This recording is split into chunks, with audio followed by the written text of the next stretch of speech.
Elle a hérité d'un bunker de la guerre froide d'une valeur de 900 € alors qu'elle vivait dans sa voiture avec ses 3 enfants. Mais lorsqu'elle a finalement percé le mur caché dans la chambre arrière, ce qu'elle a découvert valait 298 millions d'euros et allait révéler un secret que le gouvernement avait enterré un demi-siècle plus tôt. Avant d'explorer ce voyage incroyable, assurez-vous de vous abonner, car demain nous aurons une histoire encore plus spéciale pour vous qui vous laissera sans voix. Le matin où Valérie Dubois s'éveilla à l'arrière de son monospace de 2006, le givre avait déjà tissé une toile d'araignée opaque sur la face intérieure du pare-brise. Une dentelle de glace qui effaçait le monde extérieur, les enfermant dans leur cocon de misère glaciale. Chaque expiration de Valérie se transformait en un nuage laiteux, une preuve visible et éphémère qu'elle était encore en vie. Contre sa poitrine, sa Benjamine, Manon, 4 ans, était recroquevillée comme un petit animal cherchant la chaleur, son petit corps secoué de frissons malgré les 2 couvertures épaisses qui les enveloppaient toutes les 2 dans une étreinte insuffisante contre le froid mordant de l'hiver. Sur la banquette du milieu, son fils de 7 ans, Léo, dormait les genoux ramenés contre son torse, une position fétale pour conserver le peu de chaleur que son corps pouvait produire. Et à côté de lui, Chloé, 9 ans, avait tiré sa veste par-dessus sa tête, un sac de couchage de fortune contre le froid et la lumière crue des lampadaires du parking. Valérie consulta son téléphone. 5h43 du matin. Le parking du supermarché était encore plongé dans l'obscurité, silencieux, à l'exception du grondement lointain d'un semi-remorque qui rejoignait l'autoroute. Il lui restait exactement 1162 € sur son compte en banque. Le réservoir d'essence était au quart. Les enfants avaient besoin d'un petit déjeuner et elle avait besoin d'un miracle. La vie n'était pas censée se dérouler ainsi. 2 ans plus tôt, Valérie avait une maison, un travail de responsable administrative dans un cabinet dentaire, et un mari qu'elle croyait l'aimer. Puis Nicolas est parti. Pas pour une autre femme, pas pour une raison dramatique qui aurait pu avoir un sens. Il est juste parti. Il a fait un sac de sport un mardi matin et a dit qu'il n'en pouvait plus. Les factures, le bruit, la responsabilité. Il était parti avant même qu'elle ait pu comprendre ce qui se passait. Le divorce a pris 4 mois. Il ne s'est pas battu pour la garde. N'a pas demandé à voir les enfants. Il s'est simplement volatilisé. Et Valérie s'est retrouvée à tout faire tenir avec du ruban adhésif et des prières. Elle a essayé. Mon Dieu, comme elle a essayé. Elle a pris des heures supplémentaires.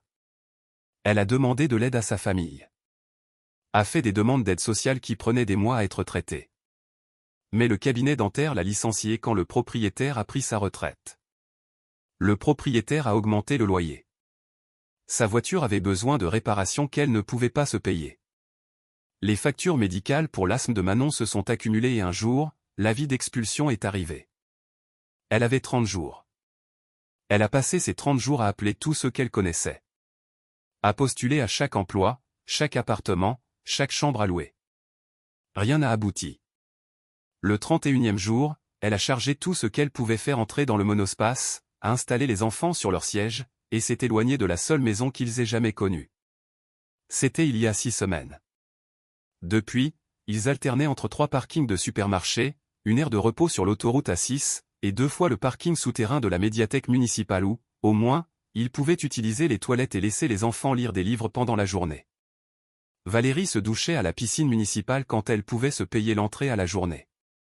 Les enfants se lavaient avec des lingettes humides et du gel hydroalcoolique. Ils mangeaient des repas à bas prix, des dons de la banque alimentaire, et tout ce qu'elle pouvait étirer pour nourrir 3 corps en pleine croissance. Chloé avait cessé de demander quand il rentrerait à la maison.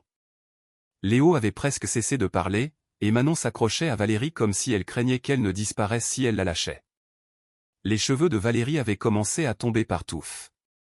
Ses mains tremblaient lorsqu'elle essayait de remplir des formulaires de candidature sur son téléphone. Elle avait perdu 7 kilos qu'elle n'avait pas en trop. Et chaque nuit, allongée dans cette voiture froide avec ses enfants pressés contre elle, elle se demandait combien de temps encore elle pourrait continuer à prétendre que c'était temporaire, que les choses s'amélioreraient, qu'elle ne les faisait pas échouer de toutes les manières possibles. Le pire n'était pas la faim ou le froid. C'était la honte. Les regards des autres parents au parc quand Manon jouait avec les mêmes vêtements sales pendant 3 jours d'affilée. La façon dont les directeurs de magasins la surveillaient quand elle laissait les enfants utiliser les toilettes sans rien acheter.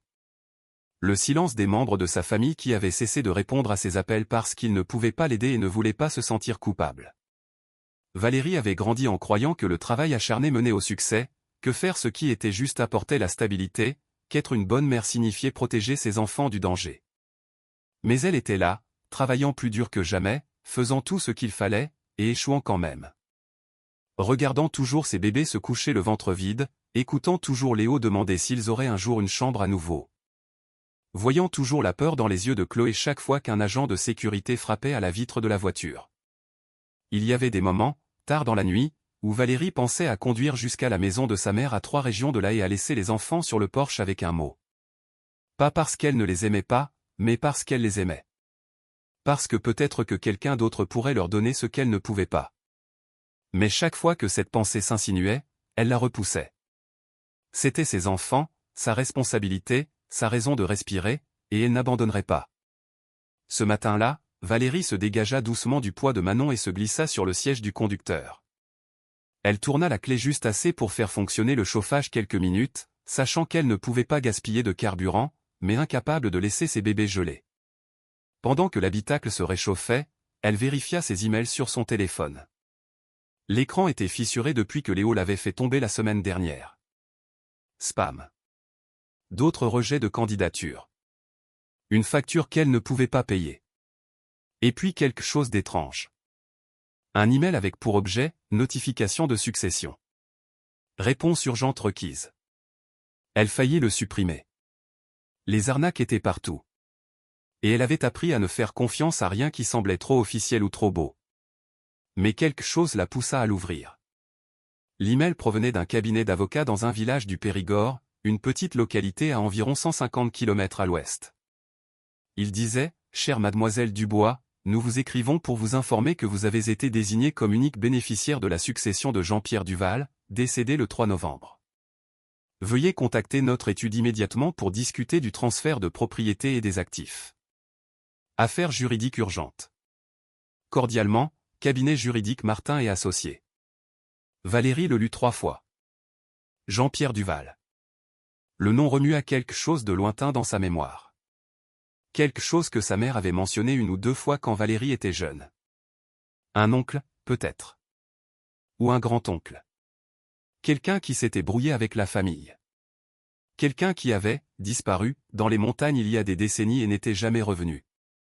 Elle ne l'avait jamais rencontré. Ne savait même pas qu'il existait jusqu'à cet email. Sa mère ne l'avait mentionné qu'une seule fois, lors d'un rare dîner de famille quand Valérie avait peut-être 12 ou 13 ans. C'était la veille de Noël et le grand-père de Valérie avait bu trop de vin et avait commencé à parler du bon vieux temps. Il avait mentionné un frère, Jean-Pierre, qui avait perdu la tête après la guerre. L'Indochine, pensa Valérie, ou peut-être la Seconde Guerre mondiale. Les détails étaient flous, mais elle se souvenait du visage de son grand-père quand il avait prononcé le nom. Un mélange de tristesse et de colère, et autre chose. Du regret, peut-être. Il avait dit que Jean-Pierre avait accusé la famille d'être des moutons. De ne pas voir ce qui se passait réellement dans le monde. Il disait que le gouvernement mentait sur tout, que la fin était proche et qu'il n'allait pas rester les bras croisés à attendre. Il avait acheté un terrain quelque part, isolé, avait construit quelque chose sous terre et avait coupé tout contact. Il avait dit à la famille qu'il viendrait ramper jusqu'à lui quand les bombes tomberaient. Mais les bombes ne sont jamais tombées, et Jean-Pierre n'est jamais revenu. La mère de Valérie avait balayé l'histoire d'un revers de main, le traitant de fou, disant qu'il valait mieux l'oublier. Et Valérie avait oublié. Jusqu'à maintenant. Elle appela le numéro indiqué. Une femme répondit à la 2e sonnerie, d'une voix vive et professionnelle. Cabinet Martin, comment puis-je vous aider? Bonjour, je m'appelle Valérie Dubois. J'ai reçu un email concernant une succession. Il y eut une pause, le son de touche de clavier. Oui, mademoiselle Dubois. Merci de votre appel. Maître Martin essayait de vous joindre. Pouvez-vous patienter un instant? Avant que Valérie ne puisse répondre, une musique douce emplit la ligne. Elle resta assise là, dans la voiture froide, le moteur tournant toujours, regardant son souffle embuer l'air, ayant l'impression d'être entrée dans la vie de quelqu'un d'autre. La voix d'un homme se fit entendre, plus âgé, calme, le genre de voix habituée à annoncer les bonnes et les mauvaises nouvelles avec le même ton égal. Mademoiselle Dubois, je suis Pierre Martin. Merci d'avoir pris contact. Je m'occupe de la succession de votre grand-oncle, Jean-Pierre Duval. Je suis désolé pour votre perte, bien que je comprenne que vous ne l'ayez peut-être pas connu personnellement. Non, en effet, dit Valérie doucement. Je ne savais même pas qu'il existait jusqu'à aujourd'hui. Ce n'est pas rare dans des cas comme celui-ci. Jean-Pierre était assez reclus. Il a vécu seul pendant plus de 40 ans. Il est décédé dans son sommeil le mois dernier à l'âge de 86 ans. Aucun autre parent vivant n'a été trouvé, à part vous. Le cœur de Valérie se mit à battre plus vite. Et il m'a laissé quelque chose? Oui, une propriété.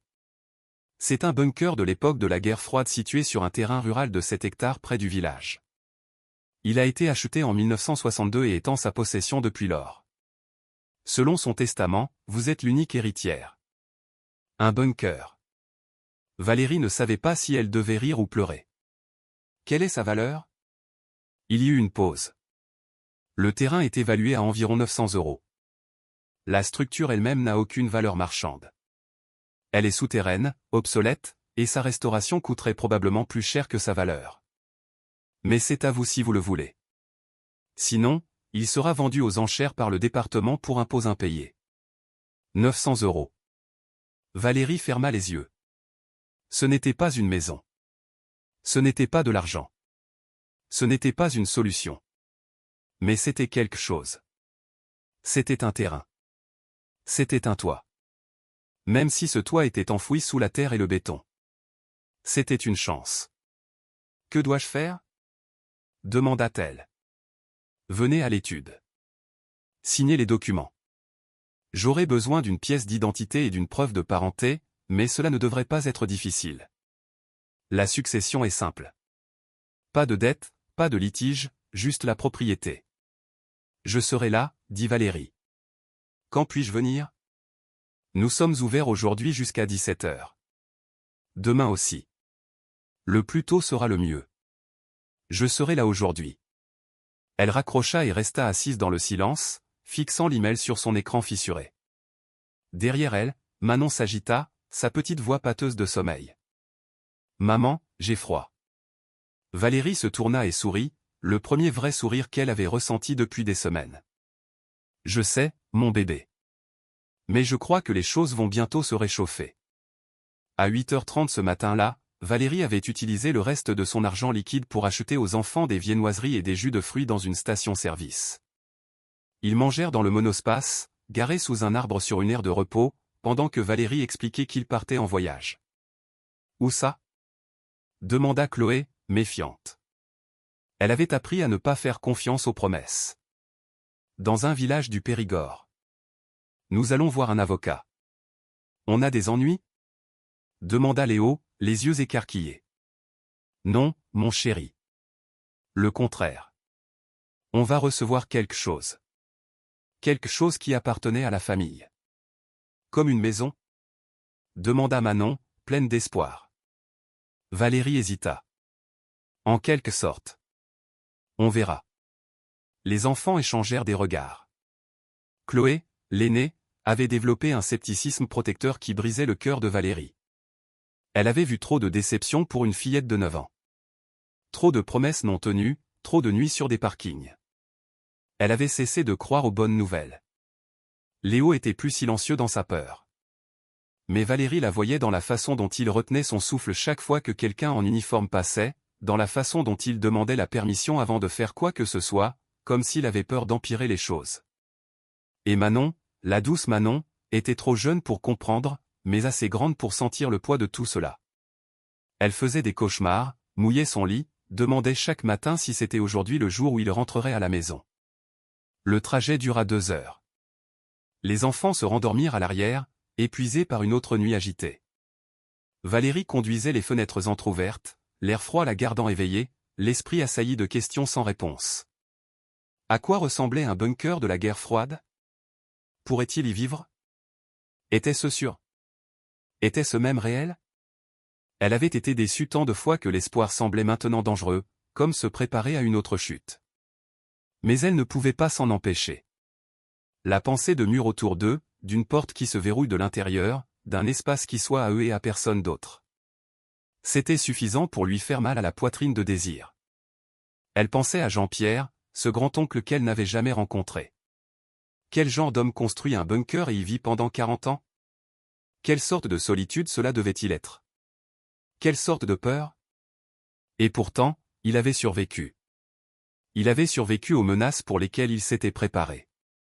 Survécu à la famille qui le pensait fou. Mort selon ses propres termes dans l'abri qu'il avait construit de ses propres mains. Il y avait quelque chose de presque noble là-dedans, pensa Valérie, quelque chose de provoquant. Il avait refusé d'être une victime des circonstances. Refusé d'attendre que quelqu'un d'autre le sauve. Il s'était sauvé lui-même. Peut-être qu'elle le pouvait aussi. Le village était le genre d'endroit qui semblait avoir été oublié par le progrès. Une rue principale, un bistrot, une quincaillerie, un bureau de poste, et quelques bâtiments dispersés qui avaient pu être des commerces autrefois. L'étude de l'avocat se trouvait au-dessus de la quincaillerie, accessible par un escalier extérieur qui grinçait sous le poids de Valérie. Elle laissa les enfants dans le monospace, les portes verrouillées et le chauffage en marche, promettant d'être rapide. À l'intérieur, le bureau sentait le vieux papier et le café. Maître Pierre Martin était exactement comme elle l'avait imaginé. La soixantaine, des lunettes à monture métallique, un costume qui avait connu de meilleures décennies. Il se leva quand elle entra et lui serra la main avec une chaleur surprenante. « Mademoiselle Dubois, merci d'être venue si vite. »« Je n'avais pas vraiment le choix, » admit-elle. Il hocha la tête, avec de la compréhension dans les yeux. « Occupons-nous de vous. » La paperasse prit moins de 30 minutes. Valérie signa son nom une douzaine de fois, fournit son permis de conduire et son acte de naissance, répondit à des questions sur sa lignée. Maître Martin expliqua que Jean-Pierre était le frère de son grand-père, brouillé après une dispute familiale dans les années 1950 dont personne de vivant ne se souvenait. Il avait acheté la propriété du bunker pendant la crise des missiles de Cuba, convaincu que le monde touchait à sa fin, et avait passé le reste de sa vie à se préparer à une guerre qui n'est jamais venue. Il est mort seul. Pas d'amis, pas de visiteurs. Juste lui et ce qu'il avait stocké sous terre. La propriété est à vous, dit Maître Martin, en faisant glisser un dossier sur le bureau. Acte de propriété, registres fiscaux, et la clé. Enfin, les clés. Il y en a 3. Une pour la trappe extérieure, une pour la porte blindée intérieure, et une dont je ne suis pas sûr. Les notes de Jean-Pierre n'étaient pas entièrement claires. Il lui tendit un petit sac en plastique contenant 3 vieilles clés en laiton, chacune étiquetée avec du ruban adhésif et de l'encre passée. Le terrain est payé. Pas d'hypothèque. Vous devrez des arriérés d'impôts, environ 200 €, mais vous avez 60 jours pour régler cela. Après, c'est à vous, libre de toute charge. Valérie fixa les clés comme si elles étaient en or. 200 € en 60 jours. Elle n'avait aucune idée de comment elle trouverait cet argent, mais elle trouverait une solution. Elle en trouvait toujours une. Où est-ce? À environ 25 km au nord d'ici. Je vais vous donner les indications. Un avertissement, Mademoiselle Dubois. La propriété est isolée. Pas de service public, pas d'accès routier au-delà d'un vieux chemin de terre. Le bunker lui-même n'a pas été ouvert depuis la mort de Jean-Pierre. Nous ne savons pas dans quel état il se trouve. Ça m'est égal, dit Valérie doucement. C'est plus que ce que j'avais il y a 1 heure. Maître Martin sourit, triste et gentil. J'espère que cela vous sera utile. Il marqua une pause, puis fouilla dans le tiroir de son bureau et en sortit un journal en cuir usé. Ceci a été trouvé dans la maison de campagne de Jean-Pierre. Il avait une petite structure sur la propriété, en surface, où il a passé ses dernières années. Le journal contient quelques notes sur le bunker, des listes de provisions, des registres d'entretien. Cela pourrait être utile. Valérie prit le journal, passant ses doigts sur le cuir craquelé. Merci. Une dernière chose, dit Maître Martin. Jean-Pierre a laissé une note dans son testament. Juste une ligne. Il voulait qu'elle soit lue à son héritier. Valérie attendit. Maître Martin ajusta ses lunettes et lut un papier. Si vous lisez ceci, le monde n'a pas pris fin, mais le vôtre l'a peut-être fait. Ne gaspillez pas l'abri. Il est fait pour la survie, pas pour le stockage. Valérie sentit des larmes lui piquer les yeux. C'était comme s'il savait, comme s'il avait construit cet endroit pour elle. À travers les décennies et le silence, un message dans une bouteille atteignant enfin le rivage. Valérie quitta le bureau avec le dossier sous le bras, les clés serrées dans son poing, et le journal pressé contre sa poitrine. Elle remonta dans le monospace où les enfants étaient maintenant réveillés, agités et ennuyés. « On a eu une maison ?» demanda Manon.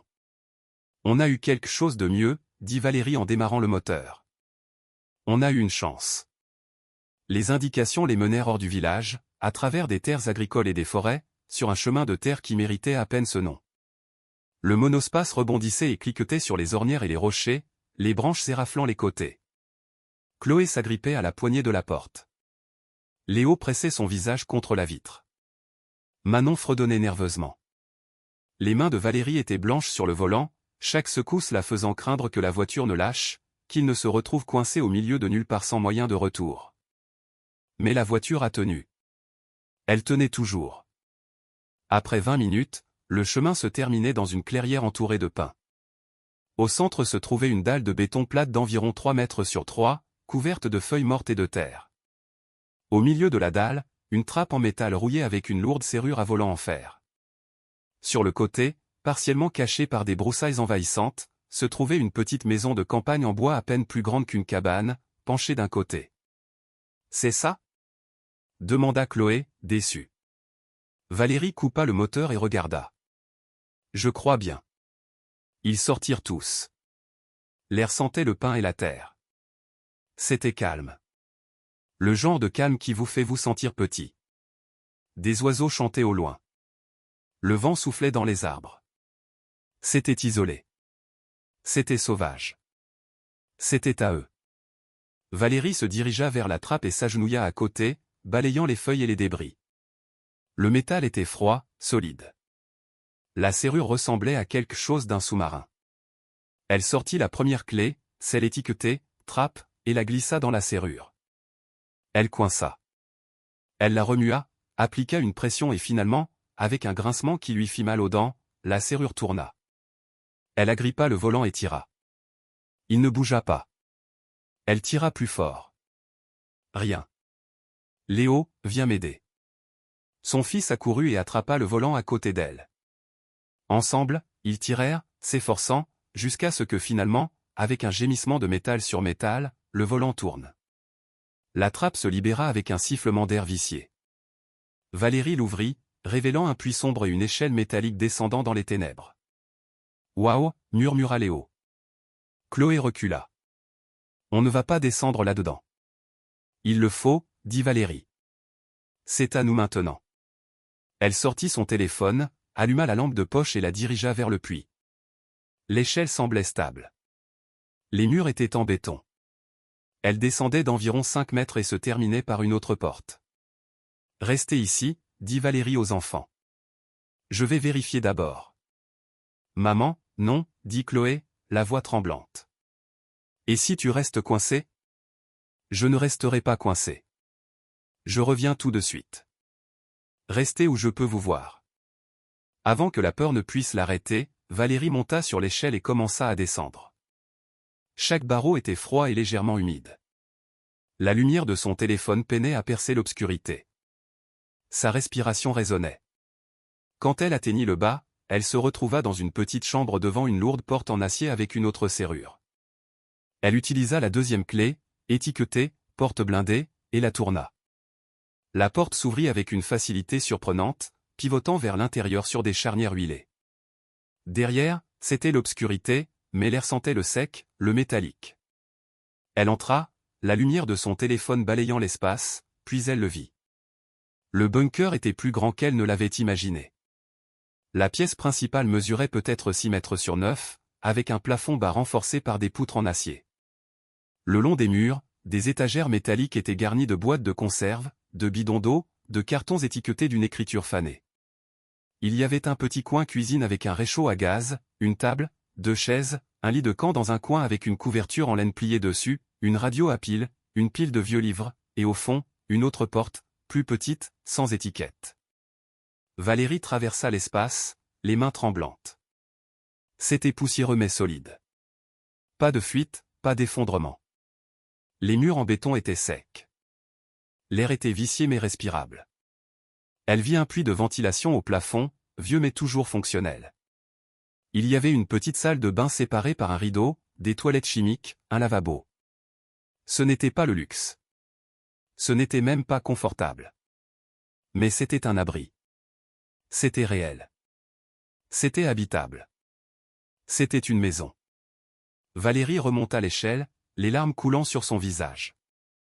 Les enfants se tenaient au bord de la trappe, la regardant. « Qu'est-ce qu'il y a en bas ?» demanda Léo. Valérie sourit, la voix brisée.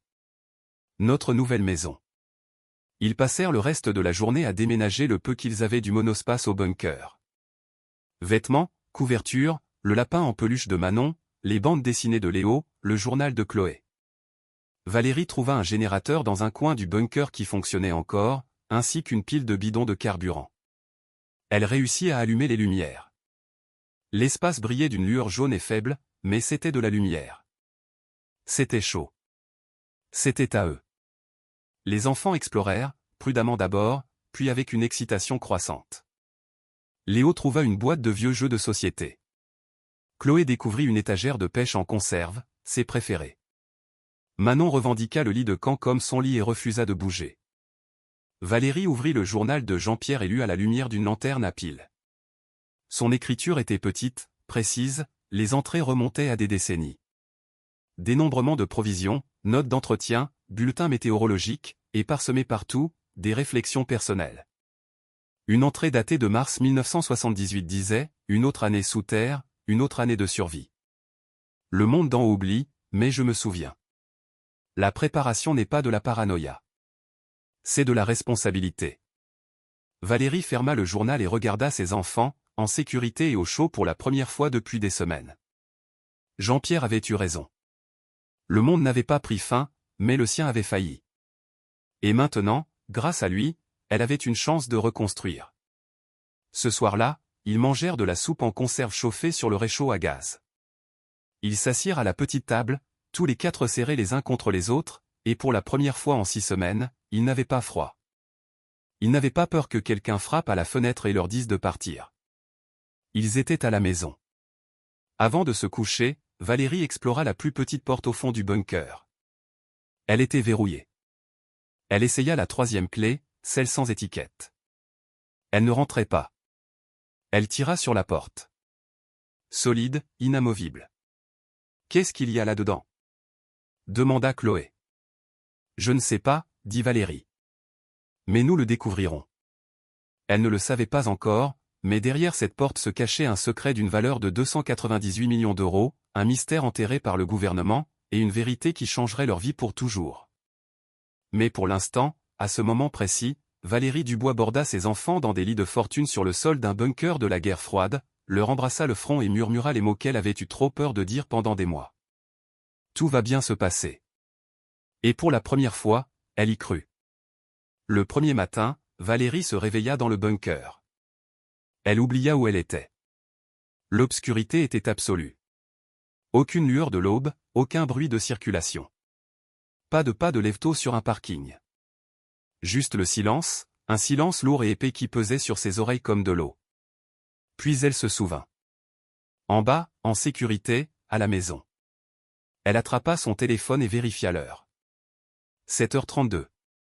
Les enfants dormaient encore, emmêlés dans un tas de couvertures qu'elle avait arrangées dans le coin. Manon avait le pouce dans la bouche, quelque chose qu'elle ne faisait que lorsqu'elle se sentait en sécurité. Le visage de Léo était paisible, aucune tension sur son front. Et Chloé, qui se réveillait habituellement au moindre bruit, respirait profondément et lentement. Valérie s'assit prudemment, ne voulant pas les déranger, et regarda autour du bunker dans la faible lueur de la lumière de secours qu'elle avait laissée allumer toute la nuit. À la lumière du jour qui filtrait faiblement par le puits de ventilation, elle pouvait voir des détails qu'elle avait manqués la nuit précédente. Les murs étaient garnis de bien plus que de simples provisions alimentaires. Il y avait des outils, des boîtes organisées et étiquetées de bougies, de piles, de fournitures de premiers secours. Une étagère entièrement dédiée aux livres. Tout, des manuels de survie aux romans classiques. Une autre étagère contenait ce qui ressemblait à du matériel radio, ancien mais méticuleusement entretenu. Jean-Pierre avait construit plus qu'un abri. Il avait construit une vie ici, une existence complète et autonome. Valérie se leva et marcha lentement à travers l'espace, passant ses doigts le long des étagères, lisant les étiquettes écrites de cette même écriture précise du journal. Haricots, 1997. Les concentrés, 2003. Comprimés de purification d'eau, 2008. Certaines des provisions avaient des décennies, mais la plupart semblaient étonnamment récentes. Jean-Pierre avait entretenu cet endroit jusqu'à la toute fin. Elle trouva un carnet de bord sur le petit bureau près du lit de camp, différent du journal que Maître Martin lui avait donné. Celui-ci était purement fonctionnel. Date, température, décompte d'inventaire. La dernière entrée était datée du 28 octobre, quelques semaines seulement avant sa mort. Vérifier le système de ventilation. Fonctionne à 82% d'efficacité. Remplacer le filtre à air. Réapprovisionner les fournitures médicales. Tous les systèmes sont fonctionnels. Un autre jour de survie. Valérie sentit une vague de tristesse l'envahir. Il avait passé toute sa vie à se préparer au désastre, à entretenir ce bunker avec une dévotion religieuse, et il était mort seul dans cette maison de campagne en surface. Il n'a jamais eu besoin de l'abri pour son usage prévu. Mais maintenant, elle en avait besoin. Et d'une manière ou d'une autre, à travers le temps et la mort, il l'avait sauvée. Elle décida de faire du café. Le bunker avait un petit réchaud de camping à gaz, et elle trouva un récipient scellé de café instantané parmi les provisions. Il avait probablement 10 ans, mais il sentait bon quand elle l'ouvrit. Pendant que l'eau bouillait dans une casserole cabossée, elle explora plus en détail. La salle de bain était étonnamment fonctionnelle. Les toilettes chimiques étaient propres, avec des boîtes de produits chimiques de traitement empilées à côté.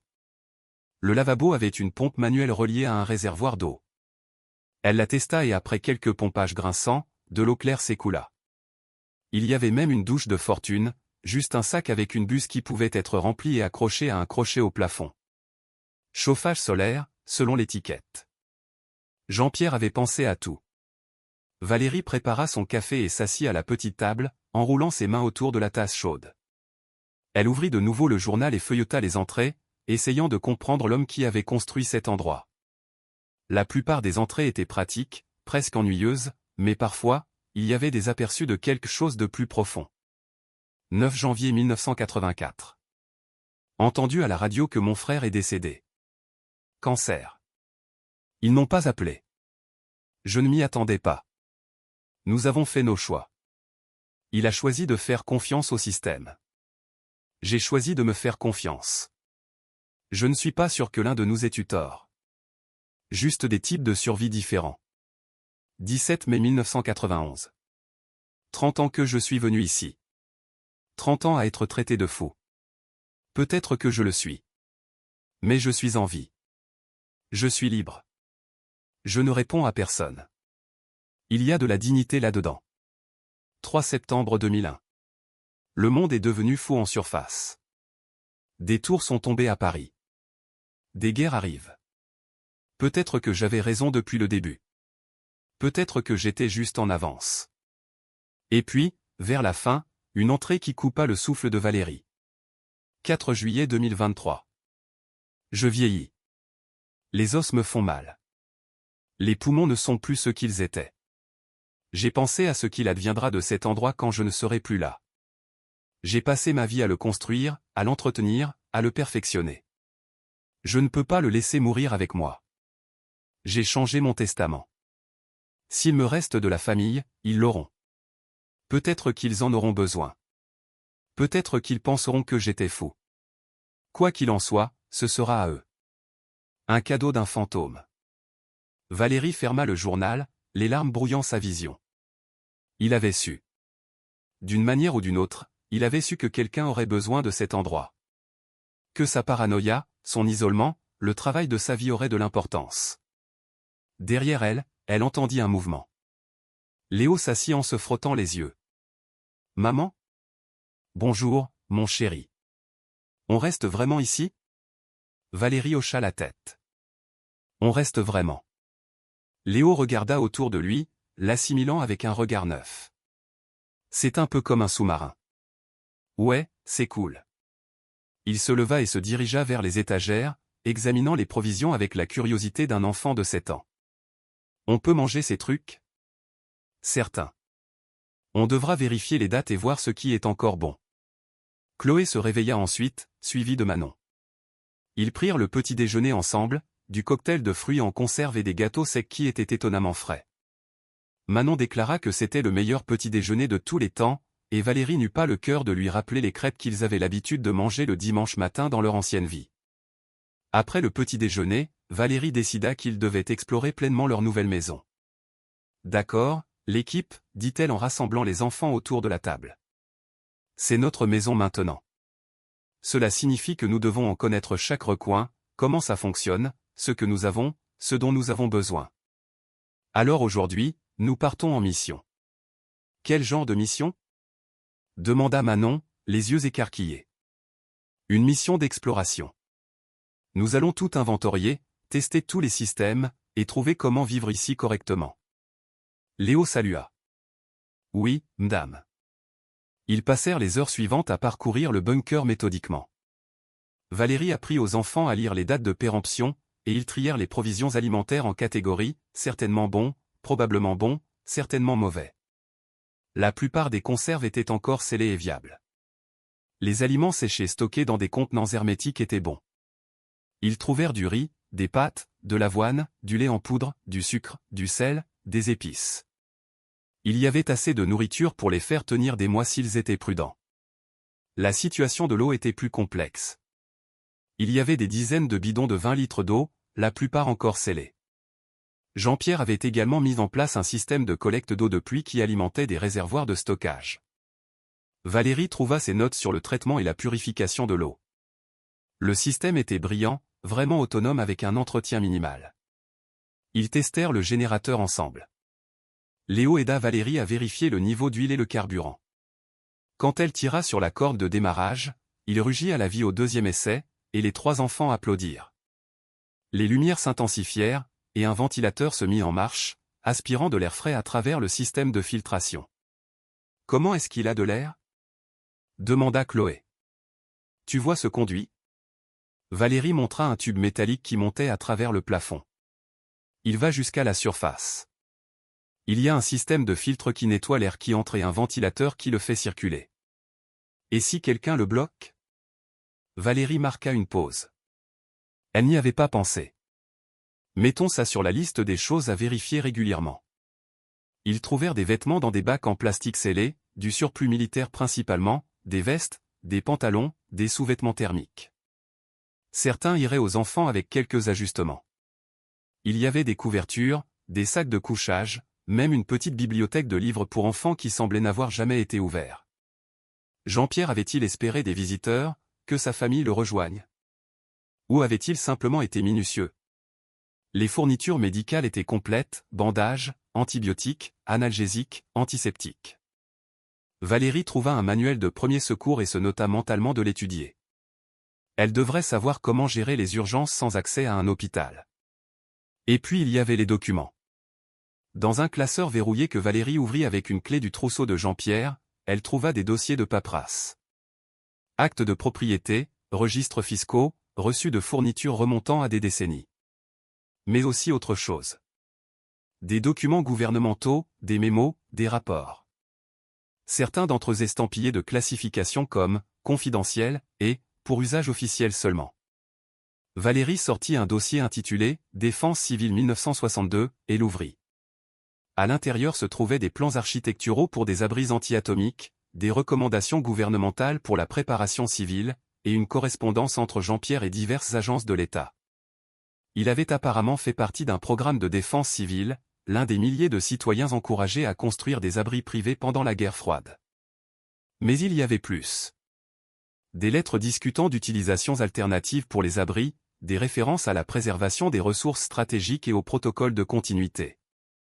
Un langage qui semblait trop formel, trop prudent. Une lettre datée de novembre 1963 était particulièrement étrange. Elle provenait d'un certain colonel Robert Leclerc, du ministère de la Défense. Monsieur Duval, suite à notre conversation, votre installation a été sélectionnée pour le programme supplémentaire. Les matériaux seront livrés le 15.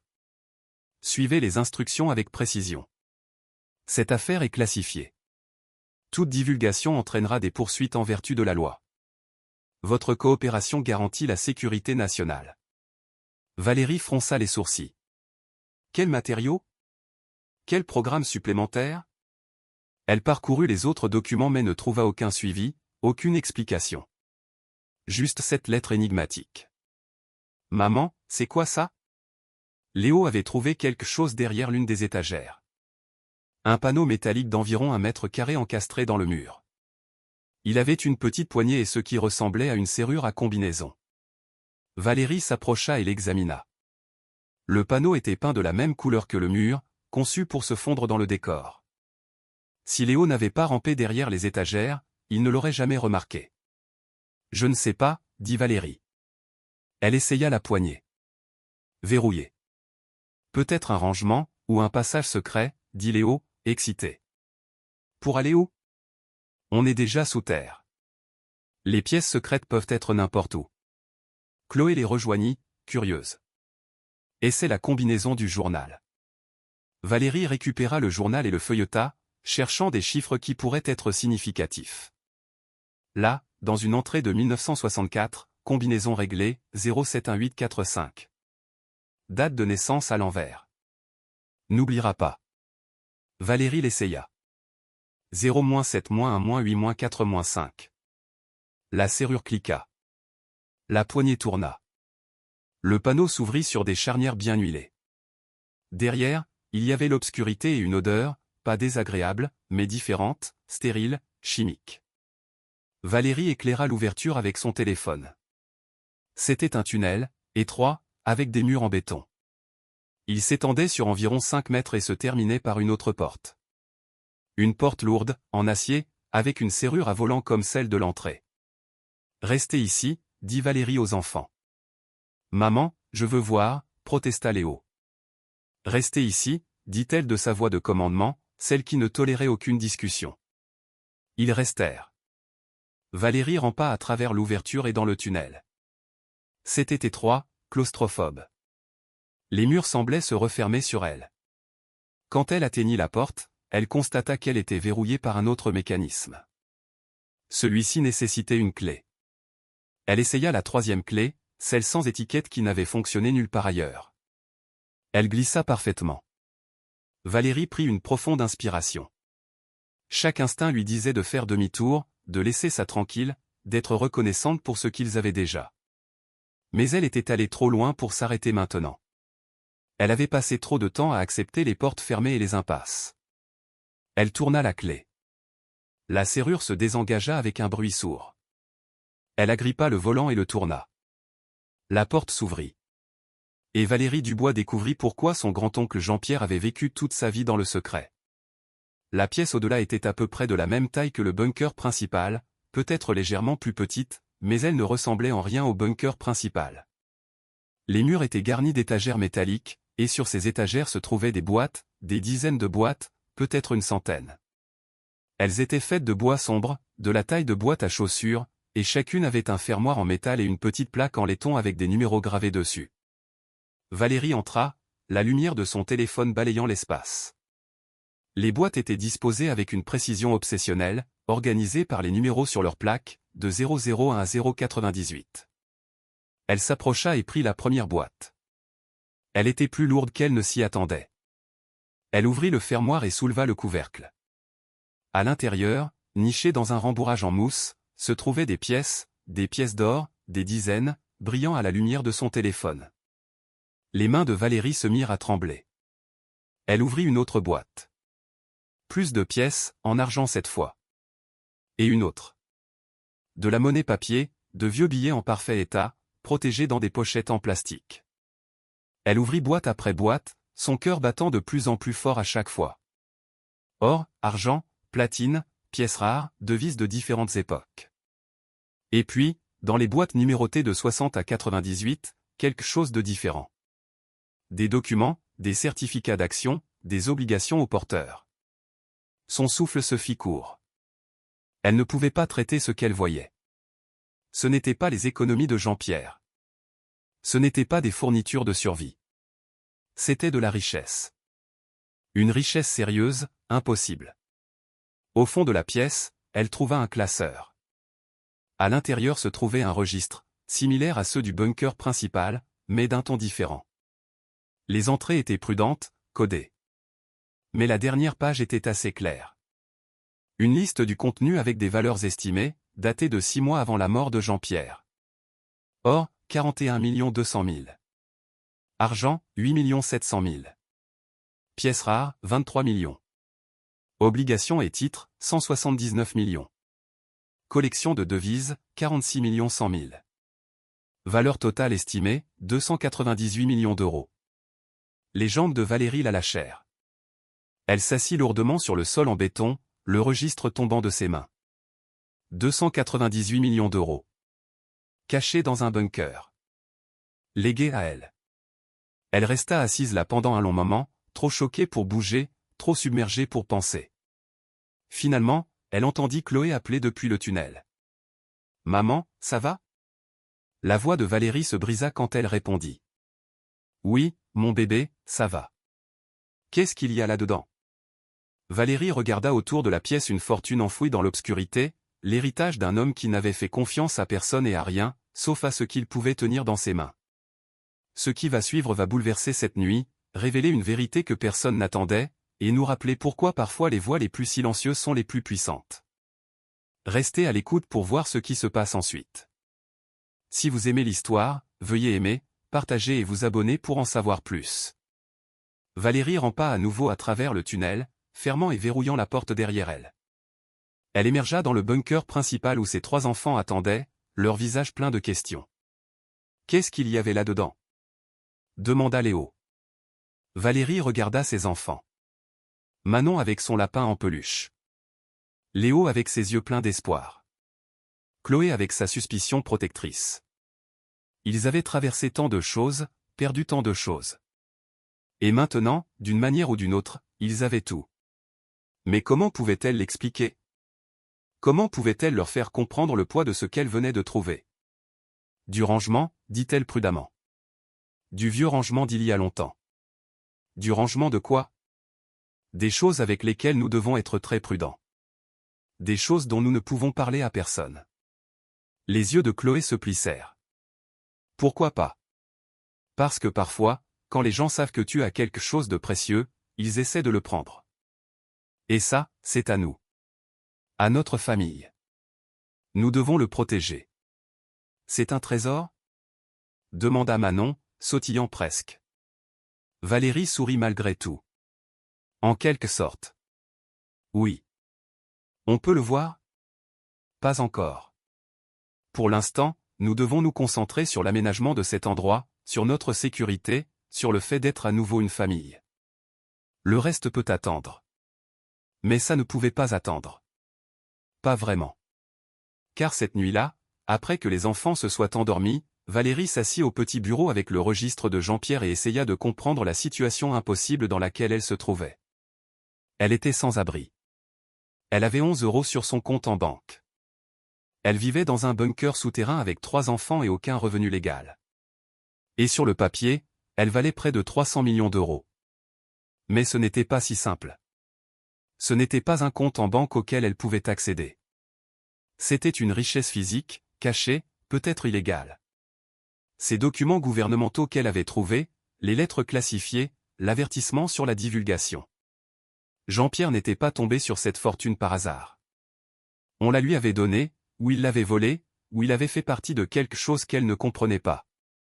Elle pensa à la lettre du colonel Leclerc. Les matériaux seront livrés. Étaient-ce là les matériaux?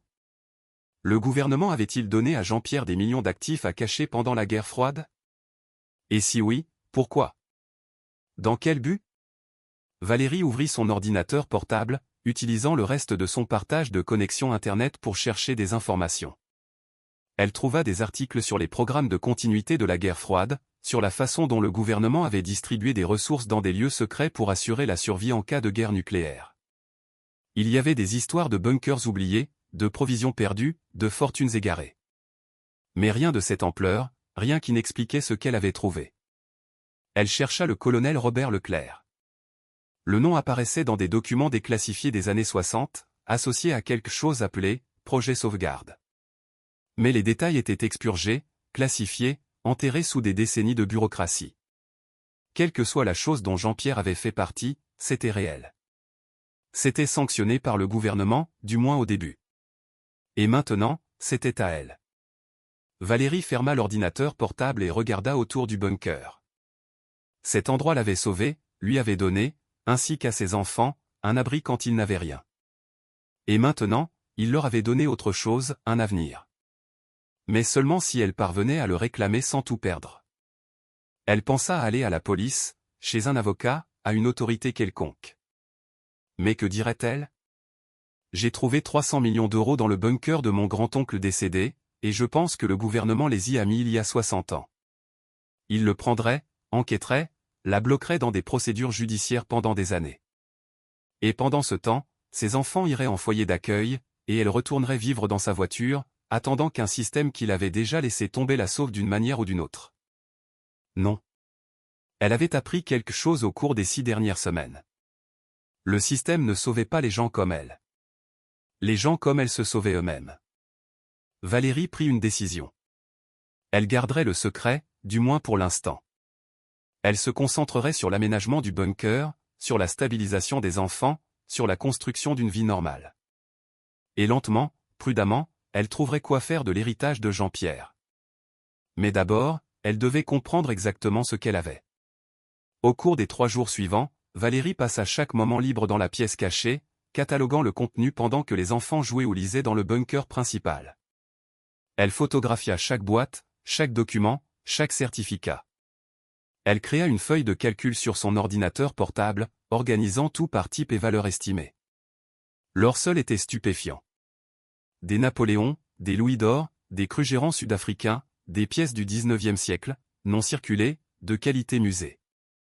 L'argent était tout aussi impressionnant, lingots, pièces de diverses monnaies. La collection de devises comprenait des billets rares, certains des années 1860, certains de pays étrangers qui n'existaient plus.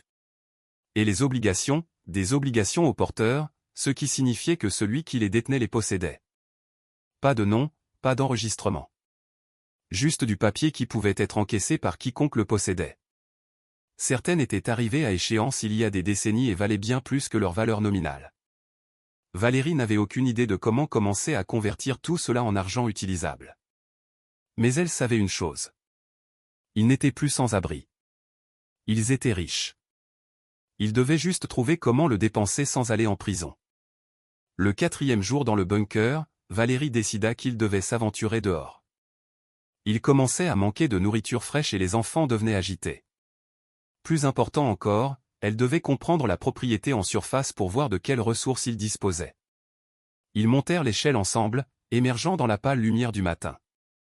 L'air sentait incroyablement frais après des jours sous terre. Manon se mit immédiatement à courir dans la clairière en riant. Léo trouva un bâton et commença à explorer la lisière de la forêt. Chloé resta près de Valérie, toujours méfiante. « On peut rester ici ?» demanda Chloé. « Un moment. Mais c'est notre secret. D'accord ? Personne ne doit savoir que nous vivons dans le bunker. Pourquoi pas ? Parce que les gens ne comprendraient pas. Ils penseraient que ce n'est pas sûr pour des enfants. Ils essaieraient de vous éloigner de moi. » L'expression de Chloé se durcit. « Je ne les laisserai pas faire. Je sais, mon bébé.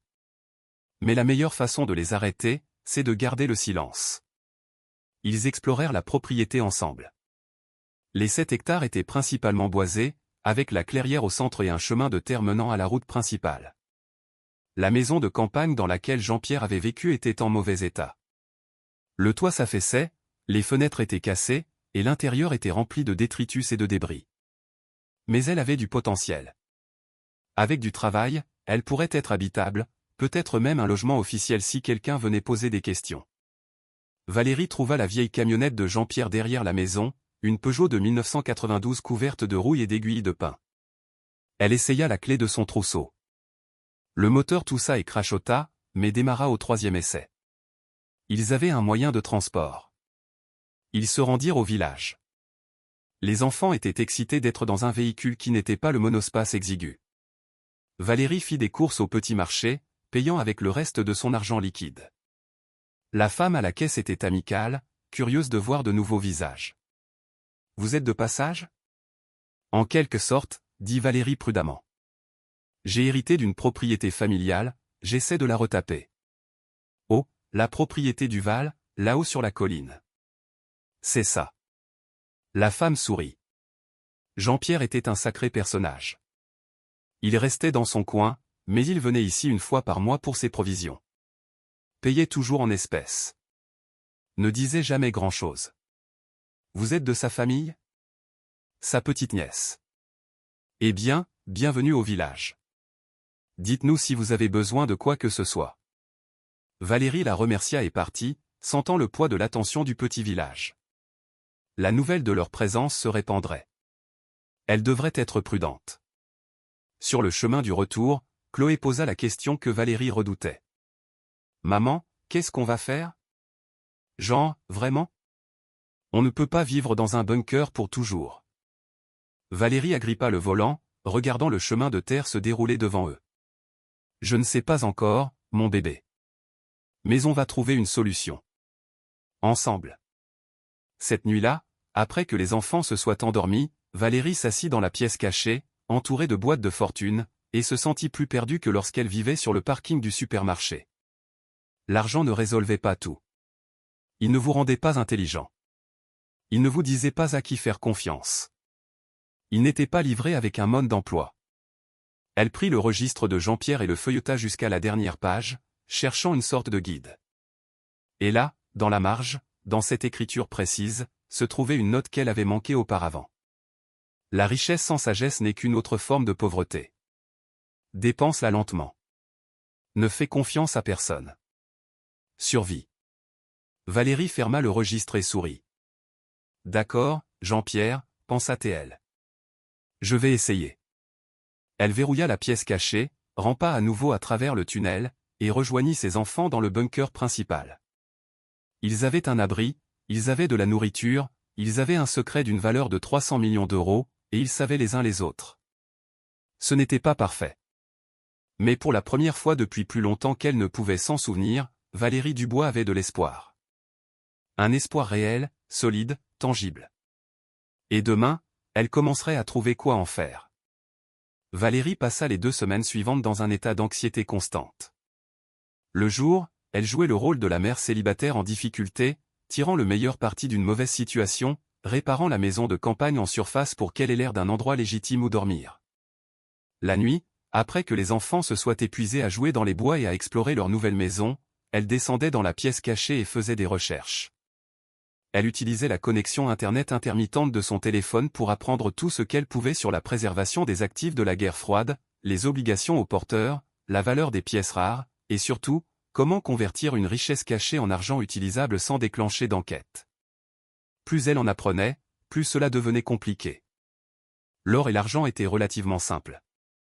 Elle pouvait vendre de petites quantités à des marchands, prétendre qu'il s'agissait d'héritages familiaux. Mais les obligations étaient différentes. Beaucoup d'entre elles étaient signalées dans les bases de données gouvernementales. Les encaisser nécessiteraient des documents, une provenance, une autorité légale. Et les pièces, certaines étaient si rares que la vente d'une seule attirait l'attention des collectionneurs et des experts qui poseraient des questions auxquelles elle ne pourrait pas répondre. Puis il y avait les documents qu'elle continuait de trouver. Mêlés aux instruments financiers se trouvaient des dossiers de documents classifiés, de mémos et de correspondances qui peignaient un tableau inquiétant. Le projet sauvegarde n'avait pas seulement pour but de survivre à une guerre nucléaire. Il s'agissait de préserver la richesse et le pouvoir français en cas d'effondrement total du gouvernement. Des civils sélectionnés, des gens comme Jean-Pierre, qui construisaient déjà des bunkers et vivaient en marge, étaient recrutés pour servir d'encre de continuité. On leur donnait d'énormes sommes d'argent, des métaux précieux et des instruments négociables à cacher.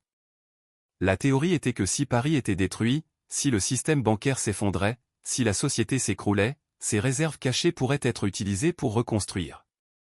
Mais le programme était classifié, illégal en vertu de plusieurs lois, et opérait entièrement dans l'ombre. Les personnes impliquées étaient tenues au secret sous peine d'accusation de trahison. Et lorsque la guerre froide s'est terminée sans holocauste nucléaire, le programme a été discrètement enterré. Personne n'est venu récupérer les actifs. Personne n'a reconnu leur existence. Les participants se sont retrouvés assis sur des fortunes qu'ils ne pouvaient pas dépenser, pas déclarer, dont ils ne pouvaient même pas parler. La plupart d'entre eux, Valérie le devina, étaient probablement morts sans jamais révéler ce qu'ils avaient, emportant le secret dans leur tombe. Mais Jean-Pierre avait fait quelque chose de différent. Il avait tenu des registres méticuleux. Il avait tout documenté. Et il lui avait tout laissé avec un seul message énigmatique, survie. Valérie trouva un document particulier qui lui glaça le sang. C'était un mémo de 1989 marqué, pour les yeux seulement, adressé à tous les participants du projet Sauvegarde. Avec effet immédiat, tous les matériaux du programme sont considérés comme classifiés indéfiniment. Il est rappelé aux participants que la divulgation de tout détail du programme, y compris l'existence ou l'emplacement des actifs sécurisés, entraînera des poursuites pénales. Les actifs doivent rester sécurisés sur place. Aucune exception. Les futurs protocoles de récupération seront communiqués si nécessaire. D'ici là, maintenez le silence. Signé, directeur des opérations de continuité.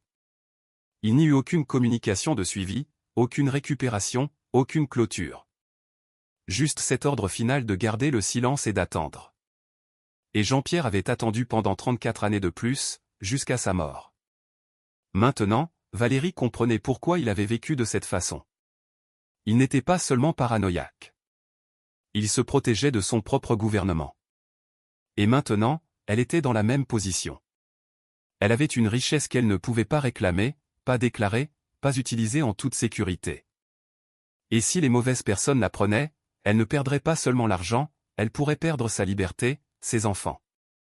Un mardi matin, 3 semaines après avoir emménagé dans le bunker, Valérie se rendit au village pour utiliser le Wi-Fi de la bibliothèque et charger son ordinateur portable. Les enfants étaient avec elle, étalés à une table avec des livres de coloriage et des collations, tandis qu'elle était assise dans un coin à faire des recherches sur les marchands de métaux précieux. Elle décida de commencer petit, de vendre une seule pièce d'or, assez commune pour ne pas soulever de questions, et de voir ce qui se passait. Elle trouva un marchand dans une ville moyenne en Auvergne, à environ 2 heures de route, spécialisé dans les ventes de succession et les collections privées. Leur site web disait qu'ils payaient des prix justes et posaient un minimum de questions. Elle lisait les avis quand quelqu'un s'assit en face d'elle. Valérie leva les yeux et se retrouva face à un homme d'une 50aine d'années. Costume gris, yeux fatigués. Il avait l'allure d'un policier ou d'un militaire. Quelque chose d'officiel. Quelque chose de dangereux. Valérie Dubois ? Demanda-t-il doucement. Son cœur s'arrêta. Qui demande ? Je m'appelle Laurent Moreau. Je suis chercheur aux Archives nationales. J'aimerais vous parler d'une propriété dont vous avez récemment hérité. Les mains de Valérie tremblaient. Elle ferma lentement son ordinateur portable. Je ne vois pas de quoi vous parlez. La propriété Duval à l'extérieur du village.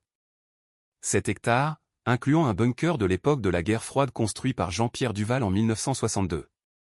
Vous avez déposé les papiers de transfert auprès du département il y a 3 semaines. C'est un document public. Il n'était pas menaçant, pas agressif, mais il y avait quelque chose dans son ton qui suggérait qu'il en savait plus qu'il ne le disait. Et alors ? Demanda Valérie, essayant de garder sa voix stable. Laurent se pencha légèrement en avant. Jean-Pierre Duval faisait partie d'un programme de l'État pendant la guerre froide. Un programme classifié. Lorsque les participants décèdent, nous sommes censés être avertis afin de pouvoir sécuriser tout matériel restant. Mais la mort de Jean-Pierre est passée entre les mailles du filet. Je ne l'ai découvert qu'en effectuant une vérification de routine des participants au programme et en voyant le transfert de propriété. Valérie sentit les murs se refermer sur elle. Quel genre de matériel ? Des documents, principalement. De vieux plans de défense civile, du matériel de communication, ce genre de choses. Rien de valeur, mais toujours classifié. Nous devons les récupérer. Ce n'est que de la paperasse, vraiment. S'assurer que les vieux secrets restent enterrés. Il sourit, mais son sourire n'atteignit pas ses yeux. J'aimerais visiter la propriété, faire un inventaire rapide, m'assurer que tout est en ordre. Est-ce que demain vous irez ? Chaque instinct hurlait à Valérie de dire non. De fuir, de prendre ses enfants et de disparaître. Mais elle ne le pouvait pas. Fuir ne ferait que confirmer qu'elle avait quelque chose à cacher. Je suis encore en train de nettoyer l'endroit, dit-elle prudemment. C'est un vrai bazar. Donnez-moi peut-être une semaine. J'ai vraiment besoin de faire ça le plus tôt possible. Que diriez-vous de jeudi? Ça vous donne 2 jours. Valérie se sentit piégée. D'accord, jeudi. Laurent se leva, sortant une carte de visite de sa poche. Appelez-moi si vous devez reporter. Et mademoiselle Dubois, n'enlevez rien de la propriété. Ces matériaux sont techniquement la propriété du gouvernement. Les enlever constituerait un vol de documents classifiés. Un crime. Je suis sûr que vous comprenez. Il s'éloigna avant qu'elle ne puisse répondre. Valérie resta assise, figée, son esprit tournant à plein régime. Il savait, ou il soupçonnait, ou il pêchait des informations. Elle ne pouvait pas le dire. Mais quoi qu'il en soit, elle avait 2 jours avant que quelqu'un d'officiel ne vienne fouiller son bunker. Elle rassembla les enfants et retourna à la propriété plus vite qu'elle n'aurait dû, la vieille camionnette rebondissant violemment sur le chemin de terre. Une fois de retour dans le bunker, elle verrouilla la trappe derrière eux et essaya de réfléchir. « Maman, tu me fais peur, » dit Chloé. Qui était cet homme? Personne. Juste quelqu'un qui posait des questions sur la propriété. Tu mens.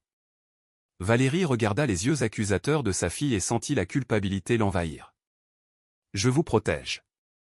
De quoi? De choses dont vous n'avez pas besoin de vous soucier pour le moment. Mais Chloé n'était pas satisfaite. Elle était trop intelligente, trop observatrice. Elle avait vu la peur sur le visage de Valérie.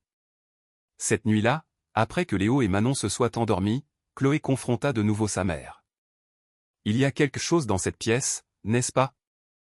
Celle que tu as verrouillée. Quelque chose qui vaut beaucoup d'argent. Valérie envisagea de mentir. Mais à quoi bon?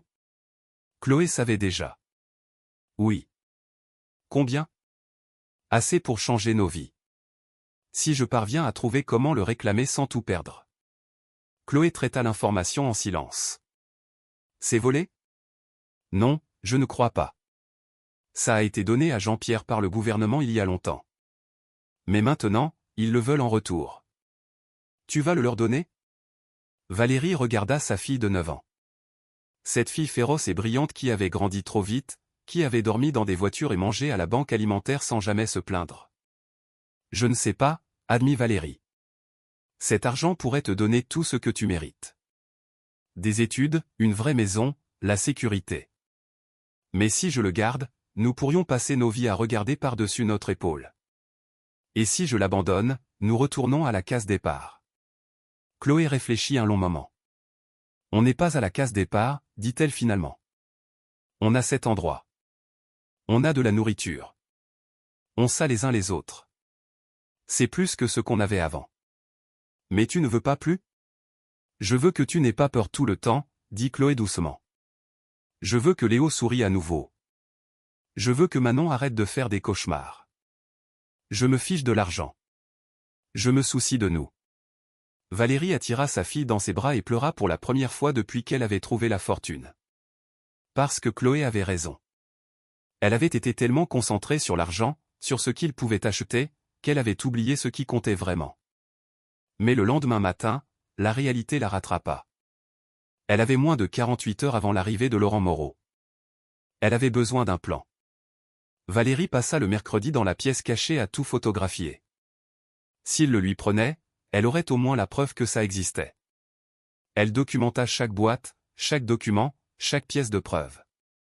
Puis elle appela une avocate. Pas maître Pierre Martin, qui s'était occupé de la succession. Quelqu'un de plus important, spécialisé dans les affaires impliquant l'État. Elle trouva un cabinet dans une grande ville en Occitanie qui traitait des litiges avec le gouvernement et appela le numéro principal. La réceptionniste la transféra à une avocate nommée Isabelle Dubois. Mademoiselle Dubois, en quoi puis-je vous aider? Valérie prit une profonde inspiration et expliqua tout. L'héritage, le bunker, la découverte, les documents, le projet sauvegarde, Laurent Moreau. Tout. Quand elle eut fini, il y eut un long silence. Vous me dites que vous avez trouvé près de 300 millions d'euros d'actifs gouvernementaux cachés dans un bunker? Oui. Et un chercheur de l'État vient inspecter la propriété dans moins de 2 jours. Oui. Une autre pause. Mademoiselle Dubois, je dois être très clair avec vous. Si ce que vous dites est vrai, vous êtes en grave danger juridique. Ces actifs, s'ils faisaient partie d'un programme classifié, sont toujours techniquement la propriété du gouvernement. Vous ne pouvez pas les garder. Vous ne pouvez pas les vendre. Et si vous en avez déjà pris, vous pourriez être accusé de vol de biens de l'État. Le cœur de Valérie se serra. Alors, je dois tout abandonner? Pas nécessairement. Il existe des voies légales pour réclamer des actifs trouvés, même des actifs gouvernementaux, surtout s'ils ont été abandonnés. Mais c'est compliqué, coûteux, et ça prend du temps. On parle d'années de litiges, d'appels, de tribunaux administratifs. Et il n'y a aucune garantie que vous gagneriez. Que dois-je faire? Honnêtement, ne le laissez pas entrer sans un mandat.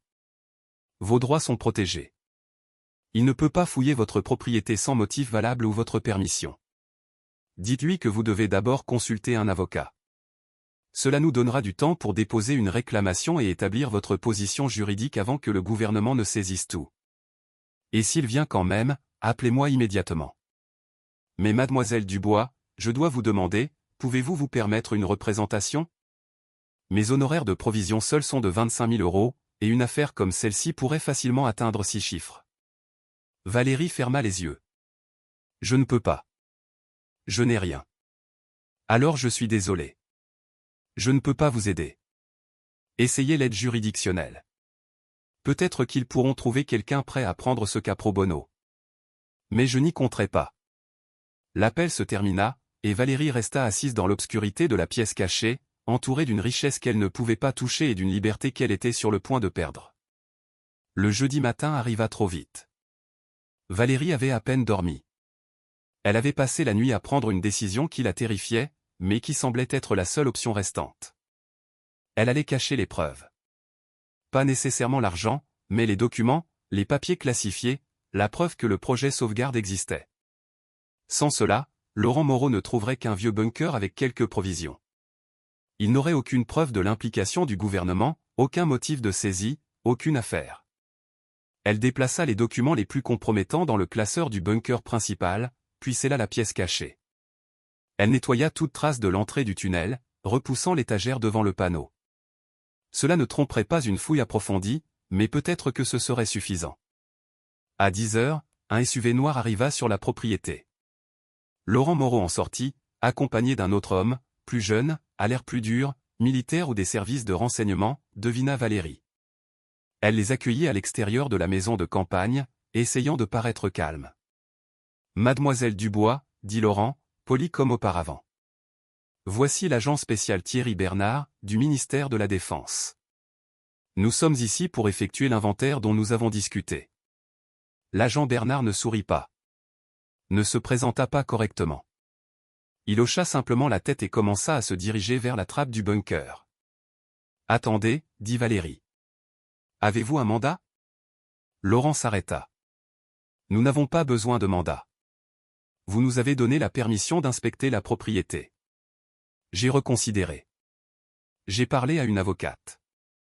Elle m'a conseillé de n'autoriser aucune perquisition sans les documents légaux appropriés. » L'expression de Laurent se durcit légèrement. « Mademoiselle Dubois, nous pouvons obtenir un mandat. Cela prendra du temps, vous causera des tracas inutiles, et franchement, rendra cela plus difficile que nécessaire. Nous sommes juste ici pour récupérer de vieux papiers, rien qui ne vous appartienne. Alors vous n'aurez pas de mal à obtenir un mandat. » L'agent Bernard s'avança. « Madame, nous avons des raisons de croire qu'il y a des matériaux classifiés sur cette propriété. Des matériaux qui présentent un risque pour la sécurité nationale. Nous pouvons classer cela comme une saisie d'urgence en vertu de la loi et tout prendre maintenant. Ou vous pouvez coopérer. Laissez-nous faire notre travail et peut-être que nous ne trouverons rien qui vaille la peine d'être saisi. C'est votre choix. » Valérie sentit ses enfants la regarder depuis la fenêtre de la maison de campagne. Elle pensa aux mots de Chloé, à ce qui comptait vraiment. « Obtenez un mandat, dit-elle. » Laurent et l'agent Bernard échangèrent un regard. « Vous faites une erreur, dit Laurent doucement. »« Non, répondit Valérie. Je protège ma famille. Maintenant, quittez ma propriété. » Ils partirent, mais pas avant que l'agent Bernard ne se retourne et dise « Nous serons de retour demain. » Avec un mandat, des gendarmes. Et mademoiselle Dubois, quand nous trouverons ce que nous savons être là-dessous, vous serez arrêtés pour obstruction et vol. Pensez à vos enfants avant de vous enfoncer davantage.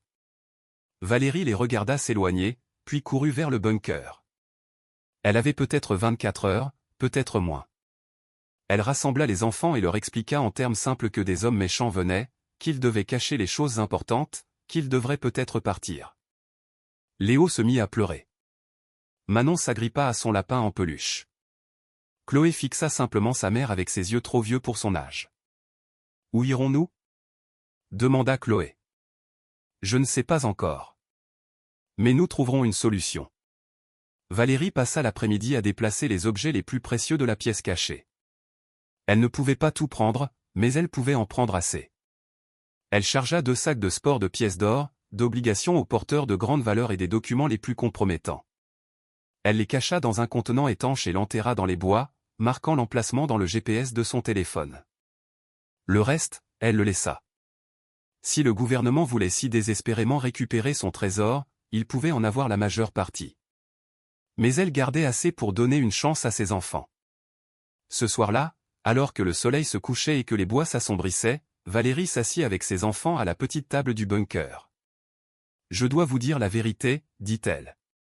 Sur ce qu'il y a dans la pièce cachée, sur la raison pour laquelle ces hommes viennent. » Elle leur raconta tout. Sur Jean-Pierre et le projet sauvegarde, sur l'argent et le danger, sur le choix qu'elle avait fait d'en garder une partie cachée. Léo et Manon ne comprirent pas tout, mais Chloé si. « Alors, on est des criminels maintenant ?» demanda Chloé. « Non, dit Valérie fermement. Nous sommes des survivants. Il y a une différence. » Vraiment ? La question de Chloé resta en suspens, sans réponse. Parce que Valérie n'en était plus sûre. Elle avait franchi une ligne, caché des biens de l'État, menti à des agents, enterré des actifs qui n'étaient techniquement pas les siens. Elle l'avait fait pour ses enfants, mais cela ne changeait rien à la nature de l'acte. Cette nuit-là, Valérie ne put dormir. Elle gisait dans l'obscurité, écoutant ses enfants respirer, et se demandait ce qu'elle était devenue. 1 an auparavant, elle était une citoyenne respectueuse des lois, une bonne personne, quelqu'un qui suivait les règles et faisait confiance au système. Maintenant, elle cachait des centaines de milliers d'euros de trésors volés et attendait que des agents défoncent sa porte. Comment en était-elle arrivée là? À 3 heures du matin, elle entendit un bruit, faible mais distinct. Des pas en surface. Valérie se redressa d'un bond, le cœur battant à tout rompre. Elle rampa jusqu'au bas de l'échelle et écouta. D'autres pas. Plusieurs personnes. Ils étaient venus en avance, espérant probablement la prendre au dépourvu. Fouiller avant qu'elle ne puisse cacher autre chose.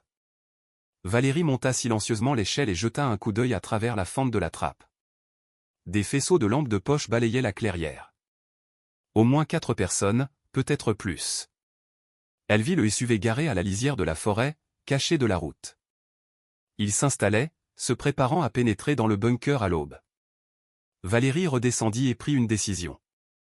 Elle ne pouvait pas les laisser trouver la pièce cachée. Ne pouvait pas les laisser découvrir le tunnel. Car même sans l'argent qu'elle avait enterré, il y avait encore des preuves là-dedans. Des documents qui prouveraient qu'elle savait ce qu'elle avait, qu'elle l'avait caché intentionnellement, qu'elle était coupable. Elle réveilla Chloé. « J'ai besoin que tu fasses quelque chose pour moi, » murmura Valérie. « Quelque chose d'important. » Chloé hocha la tête, instantanément alerte. « Prends Léo et Manon, passe par la trappe. Les hommes dehors ne vous verront pas si vous êtes silencieux. Emmène-les à travers les bois jusqu'à la route. Fais signe à une voiture. Va au village. Va à la bibliothèque. Dis-leur que tu as besoin d'aide. Dis-leur que ta mère a des ennuis. Je ne te laisse pas, dit Chloé. Il le faut. S'il te plaît. S'ils nous trouvent tous ici, ils t'emmèneront. Te mettront en foyer. J'ai d'abord besoin que tu sois en sécurité. Ensuite, je pourrai me battre. Maman, s'il te plaît. Mon bébé, fais-moi confiance. Les yeux de Chloé se remplirent de larmes, mais elle hocha la tête. Elle réveilla tranquillement son frère et sa sœur et les fit monter par l'échelle. Valérie les regarda disparaître dans l'obscurité, le cœur brisé. Puis elle se retourna vers le bunker et se mit au travail. Elle avait peut-être 2 heures avant qu'ils ne descendent. 2 heures pour faire croire qu'il n'y avait rien à trouver. Elle scella la pièce cachée, remit le panneau en place et repoussa l'étagère. Elle éparpilla des boîtes, rendit tout chaotique, abandonné. Elle prit les documents les plus compromettants et les brûla dans le petit évier, lavant les cendres dans le siphon. Quand la première lueur de l'aube se glissa à travers le puits de ventilation, Valérie était prête. Elle s'assit à la petite table, les mains croisées, attendant. À 6h15, elle entendit la trappe s'ouvrir, des pas sur l'échelle. L'agent Bernard apparut le premier, arme au poing. Laurent Moreau suivit avec 3 gendarmes. « Valérie Dubois, dit Bernard, vous êtes en état d'arrestation pour obstruction à la justice et vol de biens de l'État. Les mains où je peux les voir. » Valérie se leva lentement, montrant ses mains vides. « Mes enfants ne sont pas là. Je les ai envoyés en lieu sûr. » « Où ça ? » ?»« Un endroit où vous ne pourrez pas me les prendre. » Laurent regarda autour du bunker, son expression indéchiffrable. « Fouillez tout, ordonna-t-il. » Valérie les regarda saccager sa maison, ouvrir des boîtes, démonter des étagères, fouiller chaque centimètre. Ils trouvèrent les caches de provisions, le matériel, les vieux documents de défense civile que Jean-Pierre avait légalement collectés. Mais ils ne trouvèrent pas la pièce cachée. Au bout d'1 heure, Bernard prit Laurent à part. Valérie n'entendit pas ce qu'ils se dirent, mais elle vit la frustration sur leurs 2 visages. Ils s'attendaient à plus. Ils étaient sûrs de trouver des preuves. Finalement, Laurent s'approcha d'elle. « Où est-ce ? Où est quoi ? Ne jouez pas à ce jeu. Nous savons que Jean-Pierre faisait partie du projet Sauvegarde. Nous savons qu'on lui a donné des actifs à sécuriser. Où sont-ils ? » Valérie le regarda droit dans les yeux. « Je ne sais pas de quoi vous parlez. Ce bunker contient des provisions. C'est tout. S'il y avait autre chose, Jean-Pierre l'a emporté avec lui. Vous mentez. Prouvez-le. » Ils se regardèrent, enfermés dans une bataille de volonté silencieuse. « Embarquez-la, dit finalement Laurent. » Valérie fut menottée et conduite par l'échelle vers la lumière du matin. Alors qu'il la menait au SUV, elle regarda les bois et se demanda si ses enfants étaient en sécurité. Si Chloé les avait amenés au village. Si c'était le bon choix, ou juste une autre erreur dans une longue série d'erreurs. Mais alors elle l'entendit. Des sirènes, de plus en plus fortes. 2 véhicules de la gendarmerie arrivèrent sur la propriété, gyrophares allumés, et derrière eux, une camionnette de presse. Laurent jura entre ses dents. La commissaire sortit. Une femme plus âgée, aux cheveux gris acier et à l'expression déterminée. « Que se passe-t-il ici ? » « Affaire de l'État, dit Bernard. N'interférez pas. Dans mon département, c'est mon affaire. Quels sont les chefs d'accusation ? Obstruction et vol. La commissaire regarda Valérie. Mademoiselle Dubois, avez-vous une représentation légale ? Avant que Valérie ne puisse répondre, une voiture arriva. Maître Pierre Martin, l'avocat qui s'était occupé de la succession, en sortit avec une autre femme que Valérie ne reconnaissait pas. Je représente Mademoiselle Dubois, dit la femme. Camille Leroy, de l'Association de défense des libertés civiles. J'ai reçu un appel de sa fille m'informant que des agents de l'État menaient une perquisition et une saisie illégale. Arrêtez-vous ma cliente ? La situation dégénéra rapidement. D'autres caméras arrivèrent. Quelqu'un avait prévenu la presse. L'histoire d'une mère célibataire sans abri arrêtée pour avoir hérité d'un bunker était exactement le genre de choses qui attirait l'attention. En moins d'1 heure, Laurent Moreau et Thierry Bernard étaient en pleine retraite, confrontés à des questions auxquelles ils ne pouvaient pas répondre sans révéler des informations classifiées. Valérie fut libérée de ses menottes. Chloé, Léo et Manon apparurent de la camionnette de la bibliothèque. Sûrs et fiers. Les équipes de presse sur leur histoire. Abus de pouvoir du gouvernement, famille vulnérable, David contre Goliath. Ce soir-là, assise dans une chambre d'hôtel payée par l'Association de défense des libertés civiles, Valérie se regarda aux informations. On la qualifiait d'héroïne, de symbole de la résistance contre la tyrannie du gouvernement. Mais Valérie ne se sentait pas comme une héroïne. Elle se sentait comme quelqu'un qui venait d'échapper de justesse à une catastrophe et qui n'avait toujours aucune idée de la suite. Parce que l'argent était toujours enterré dans les bois. Le gouvernement le voulait toujours. Et cette bataille était loin d'être terminée. L'attention des médias était une arme à double tranchant. d'une part, elle protégeait Valérie d'une arrestation immédiate. Les agents de l'État ne pouvaient pas la faire disparaître discrètement ou saisir sa propriété alors que les caméras regardaient. D'autre part, cela signifiait que tout le monde connaissait maintenant le bunker du Val, et que tout le monde avait des questions auxquelles elle ne pouvait pas répondre. La chambre d'hôtel devint un refuge temporaire, payé par l'Association de défense des libertés civiles pour une semaine, pendant que Camille Leroy travaillait à construire une défense juridique. Valérie passa ses jours dans un brouillard, enchaînant les interviews, chacune soigneusement scénarisée pour éviter de mentionner quoi que ce soit sur une richesse cachée ou des programmes classifiés. L'histoire officielle était simple, elle était une mère en difficulté qui avait hérité d'un bunker sans valeur et le gouvernement la harcelait sans raison. La plupart des gens y crurent. Le public aimait les histoires d'outsiders, surtout celles impliquant une mère célibataire et ses enfants. Les réseaux sociaux explosèrent de soutien. Des hashtags comme Justice pour Valérie et Laissez du bois tranquille furent en tendance pendant des jours. Les dons affluèrent vers un fonds de défense juridique que quelqu'un avait créé sans lui demander la permission. En 72 heures, ils avaient récolté plus de 200 000 €. Valérie était assise dans la chambre d'hôtel, regardant le chiffre grimper sur le site de collecte de fonds, se sentant mal à l'aise. Ces gens lui donnaient de l'argent parce qu'ils pensaient qu'elle n'avait rien, parce qu'ils la croyaient victime. Mais elle avait près de 300 millions d'euros enterrés dans les bois et cachés dans un bunker. Elle mentait à tout le monde. « Maman, tu devrais manger quelque chose », dit Chloé, apparaissant à côté d'elle avec un sandwich du restaurant d'en bas. « Je n'ai pas faim. »« Tu n'as pas mangé depuis 2 jours. » Valérie regarda sa fille. Cette fillette de 9 ans qui était devenue plus parent qu'enfant au cours des derniers mois. « Ça va, mon bébé. »« Non, ça ne va pas. » Chloé s'assit sur le lit. « Tu penses que tu es une mauvaise personne maintenant pour avoir gardé l'argent ?» Les yeux de Valérie se remplirent de larmes. « Ne le suis-je pas ? » ?»« Je ne sais pas, » dit honnêtement Chloé. « Mais je sais que tu essaies de nous protéger. Ça compte pour quelque chose. » Léo et Manon jouaient avec la télécommande de la télévision de l'hôtel, zappant entre les chaînes et s'émerveillant d'avoir autant d'options. Ils s'étaient adaptés au chaos avec la résilience des enfants, traitant l'hôtel comme une aventure, les équipes de presse comme des célébrités. Ils ne comprenaient pas entièrement ce qui se passait, et Valérie voulait que cela reste ainsi le plus longtemps possible. Le 4e jour, Camille Leroy organisa une réunion. Elle arriva à la chambre d'hôtel avec maître Pierre Martin et un autre homme que Valérie ne reconnaissait pas. Grand, costume cher, le genre de personne qui dégageait de l'autorité. « Valérie, voici maître Antoine Lambert », dit Camille. C'est un ancien procureur qui se spécialise maintenant dans la récupération d'actifs et les litiges avec le gouvernement. Il a accepté de nous conseiller sur votre cas. Antoine serra fermement la main de Valérie.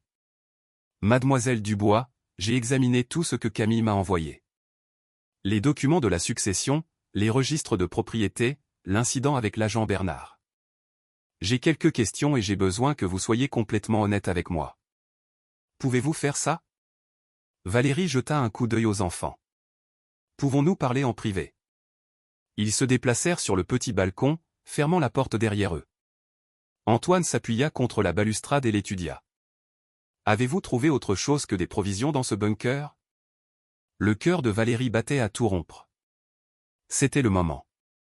Le moment où elle devait décider de faire confiance à quelqu'un ou de continuer à mentir. Oui, dit-elle doucement.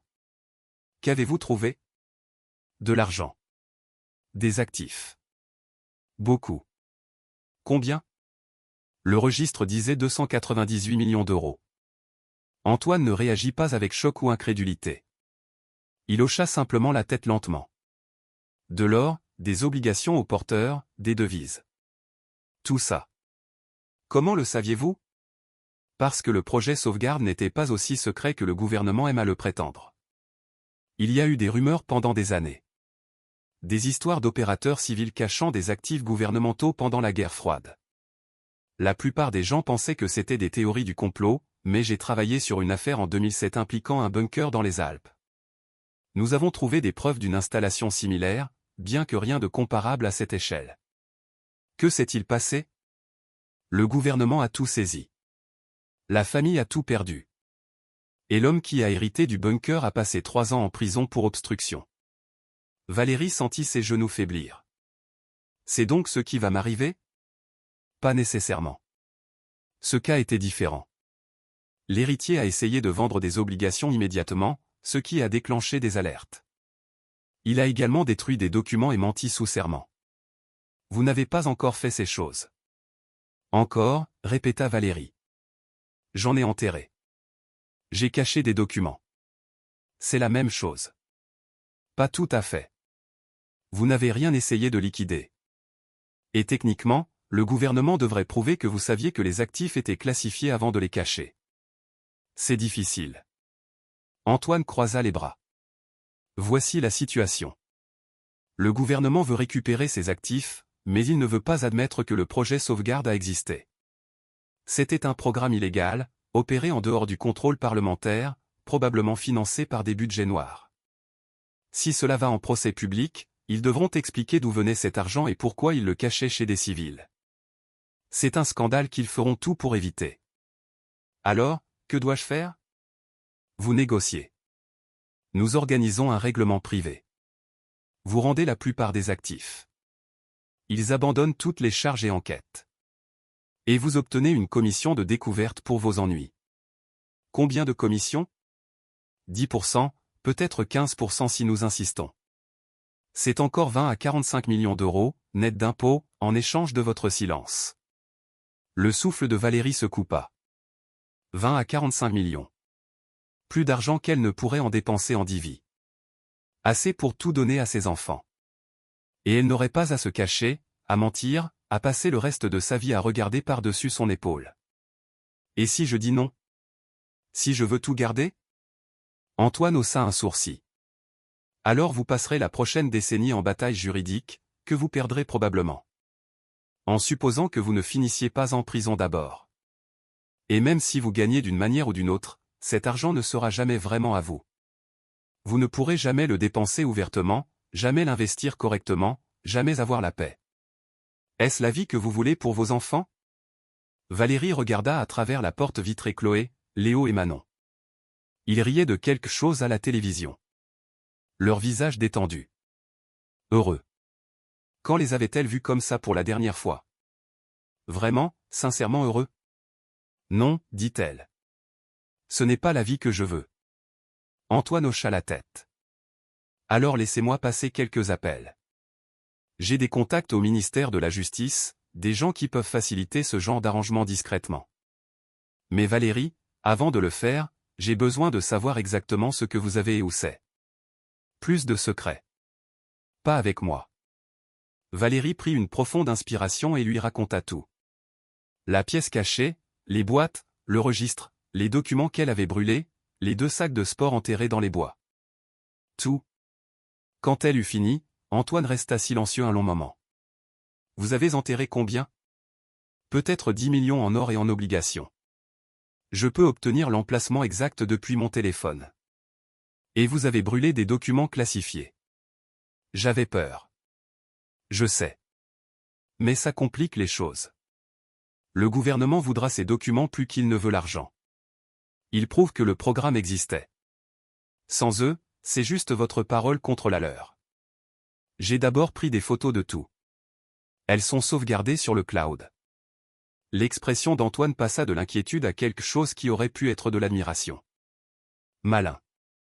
Ça nous donne un levier. D'accord, voici ce qui va se passer. Je vais contacter mes contacts. Nous organiserons une réunion, probablement la semaine prochaine. Vous allez devoir faire face à des gens très puissants, très en colère. Mais si vous tenez bon et que vous me laissez parler, nous pouvons vous sortir de là avec votre liberté et assez d'argent pour ne plus jamais vous inquiéter. La réunion eut lieu 6 jours plus tard dans une salle de conférence d'un bâtiment administratif dans une grande ville en Occitanie. Valérie portait les seuls vêtements professionnels qu'elle possédait, une blouse et un pantalon que Camille l'avait aidé à acheter. Maître Antoine Lambert était assis à côté d'elle, projetant une confiance que Valérie ne ressentait pas. De l'autre côté de la table se trouvaient 4 personnes, Laurent Moreau, l'air fatigué et vaincu, l'agent Thierry Bernard, rayonnant d'une colère à peine contenue, une femme en tailleur gris qui se présenta uniquement comme la directrice Monique Lemaire des opérations de continuité, et un avocat du ministère de la Justice nommé Stéphane Girard. La directrice Lemaire ouvrit la réunion. Mademoiselle Dubois, ne perdons pas de temps. Vous avez des actifs qui appartiennent au gouvernement français. des actifs placés sous la garde de votre grand-oncle dans le cadre d'un programme classifié qui n'existe plus. Nous les voulons en retour. Ma cliente a hérité de ces actifs légalement, dit Antoine d'une voix douce. Il faisait partie d'une succession transférée par les voies légales appropriées. Le gouvernement a eu des décennies pour les réclamer et a choisi de ne pas le faire. Parce que le programme était classifié, rétorqua Girard. Nous ne pouvions pas reconnaître leur existence sans compromettre la sécurité nationale. Alors vous auriez dû y penser avant de les confier à des civils, répondit Antoine. Ma cliente n'avait aucune connaissance de ce programme jusqu'à récemment. Elle ne peut être tenue responsable de l'incompétence du gouvernement. La discussion alla et vint pendant plus d'une heure. Valérie resta assise en silence, regardant ces personnes puissantes se battre pour sa vie. Finalement, la directrice Lemaire leva la main. Assez. Voici notre offre. Mademoiselle Dubois rend tous les actifs, tous les documents, et signe un accord de non-divulgation. En échange, nous abandonnons toutes les enquêtes et poursuites. Elle conserve le bunker et la propriété, libre de toute charge. Ce n'est pas acceptable, dit Antoine. Ma cliente mérite une compensation pour sa coopération et pour la détresse que cette situation a causée à sa famille. Elle mérite la prison, marmonna Bernard. La directrice Lemaire lui lança un regard. Nous sommes disposés à offrir 2 millions d'euros à titre de règlement. C'est généreux compte tenu des circonstances. 30 millions, contra Antoine. Et c'est un prix d'amis. La salle éclata en objections. Les chiffres volèrent. 10 millions, 20, 15, 25. Valérie se sentit étourdie, regardant son avenir être négocié comme une voiture d'occasion. Finalement, après 3 heures, ils parvinrent à un accord. Valérie rendrait tous les actifs sauf 22 millions, qu'elle pourrait conserver à titre de commission de découverte. Elle remettrait tous les documents et photographies, signerait un accord de non-divulgation, s'engageant à ne jamais discuter publiquement du projet sauvegarde, et coopérerait à un inventaire et une récupération complets des matériaux cachés. En échange, toutes les enquêtes prendraient fin, toutes les poursuites seraient abandonnées, et le gouvernement publierait une déclaration publique disant que l'affaire était résolue sans qu'aucune faute n'ait été constatée. Antoine se tourna vers Valérie. C'est votre décision. Mais c'est un bon accord. Meilleur que ce à quoi je m'attendais. Valérie pensa à Jean-Pierre, seul dans son bunker pendant 40 ans, gardant ce secret jusqu'à ce qu'il le tue. Elle pensa aux familles qui avaient fait des dons pour sa défense, la croyant sans le sou. Elle pensa à ses enfants qui méritaient mieux qu'une mère fuyant constamment la loi. J'accepte, dit-elle. La paperasse prit une autre semaine. Des agents supervisèrent la récupération des actifs, à la fois du bunker et des bois où Valérie les avait enterrés. Chaque pièce, chaque obligation, chaque document fut catalogué et enlevé. La pièce cachée fut entièrement vidée. Quand ce fut terminé, Valérie se tint une dernière fois dans cet espace vide. Les étagères étaient nues. Les boîtes avaient disparu. Mais d'une manière ou d'une autre, elle se sentait plus légère. Le poids de toute cette richesse secrète, de toute cette peur et de cette culpabilité, avait disparu. Et à sa place, il y avait quelque chose de plus simple. Un compte en banque avec 22 millions d'euros. Un bunker qui lui appartenait entièrement. Et la liberté. L'argent changea tout, mais pas de la manière attendue par Valérie. La première chose qu'elle fit fut de rembourser tous ceux qui avaient fait un don à son fonds de défense juridique. Chaque centime, avec intérêt. Certains refusèrent, insistant pour qu'elle le garde. Mais Valérie fut inflexible. Elle leur avait menti, même indirectement. Elle n'allait pas aggraver cela en gardant leur charité. Ensuite, elle engagea un conseiller financier, un vrai, d'une société réputée, qui l'aida à créer des fiducies pour les enfants, à investir prudemment et à planifier l'avenir. Elle ne voulait pas être tape à accent grave-l'œil, ne voulait pas attirer l'attention. Elle voulait juste la sécurité. Le bunker subit une transformation. Valérie engagea des artisans locaux pour installer des services publics appropriés, moderniser la ventilation, ajouter de vraies chambres pour les enfants. Elle rénova la maison de campagne en surface en une belle maison habitable, pas un manoir, juste une maison confortable de 3 chambres avec une véranda et une vue sur les collines. Mais elle garda le bunker, le garda entièrement approvisionné et entretenu. Car elle avait appris quelque chose d'important au cours des derniers mois. La sécurité n'était pas une question de richesse. C'était une question de préparation, d'avoir un plan B, de ne plus jamais être complètement vulnérable. La communauté du village les adopta d'une manière que Valérie n'aurait jamais attendue. Le propriétaire de la quincaillerie l'aida à trouver de bons artisans. La femme du marché apporta des plats cuisinés pendant la rénovation. La commissaire passait régulièrement, non pas en tant que force de l'ordre, mais en tant que voisine. Lentement, Valérie recommença à faire confiance, à laisser les gens entrer, à accepter de l'aide sans sentir qu'elle devait quelque chose en retour. Elle inscrivit les enfants à l'école locale. Léo rejoignit l'équipe de football et recommença à sourire. Vraiment sourire. Le genre de sourire qui atteint les yeux. Manon se fit des amis, cessa de faire des cauchemars, devint la pétillante fillette de 4 ans qu'elle était censée être. Et Chloé, la féroce et protectrice Chloé, se détendit enfin assez pour être à nouveau une enfant. Elle rejoignit le club scientifique, figura au tableau d'honneur, et cessa de regarder chaque étranger comme une menace potentielle. Un soir, 6 mois après le règlement, Valérie était assise sur sa nouvelle véranda, regardant le soleil se coucher sur les collines. Les enfants étaient à l'intérieur en train de faire leurs devoirs. Le dîner cuisait sur la cuisinière. Tout était calme, paisible, normal. Chloé sortit et s'assit à côté d'elle. « Maman, je peux te poser une question ? » « Toujours. »« Est-ce que tu te sens parfois coupable pour l'argent ?» Valérie réfléchit attentivement à la question. « Parfois. Mais ensuite je me souviens de ce que nous avons traversé. Je me souviens d'avoir dormi dans cette voiture, de me demander comment j'allais vous nourrir. Je me souviens de la peur, de la honte et de l'épuisement. Et je pense que peut-être, nous l'avons mérité. Pas de la façon dont la plupart des gens gagnent de l'argent. Mais nous avons survécu. Ça compte pour quelque chose. Tu penses que Jean-Pierre voulait que ça se passe comme ça ? Que nous le trouvions ? Je pense que Jean-Pierre voulait que quelqu'un bénéficie du travail de sa vie. S'il imaginait que ce serait nous en particulier, je ne sais pas. Mais il l'a laissé à sa famille. Il aurait pu le détruire, le rendre au gouvernement, le donner à une œuvre de charité. Au lieu de ça, il l'a préservé et l'a transmis. C'était un choix.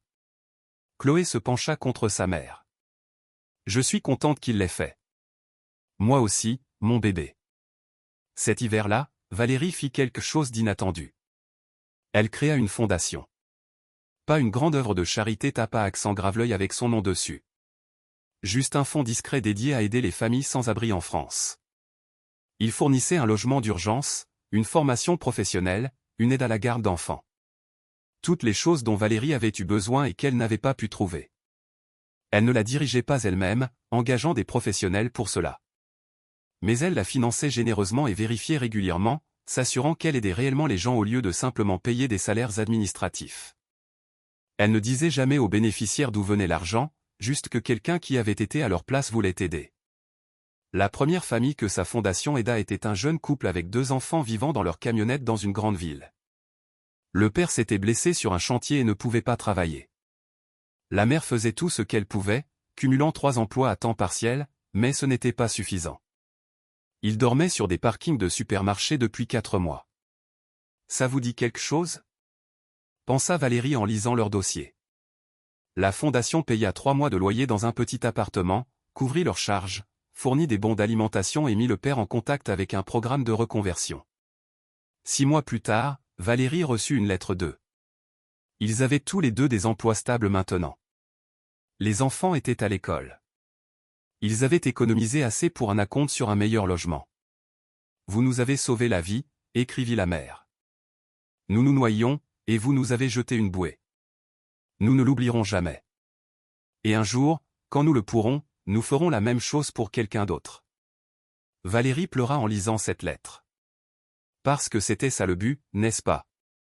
Ne pas amasser de la richesse, ne pas construire des monuments à sa propre gloire, mais créer des ondulations, donner aux gens la même chance qu'elle avait eue. Transformer la douleur en but. À la fin de la première année, la fondation avait aidé 18 familles. À la fin de la deuxième, 63.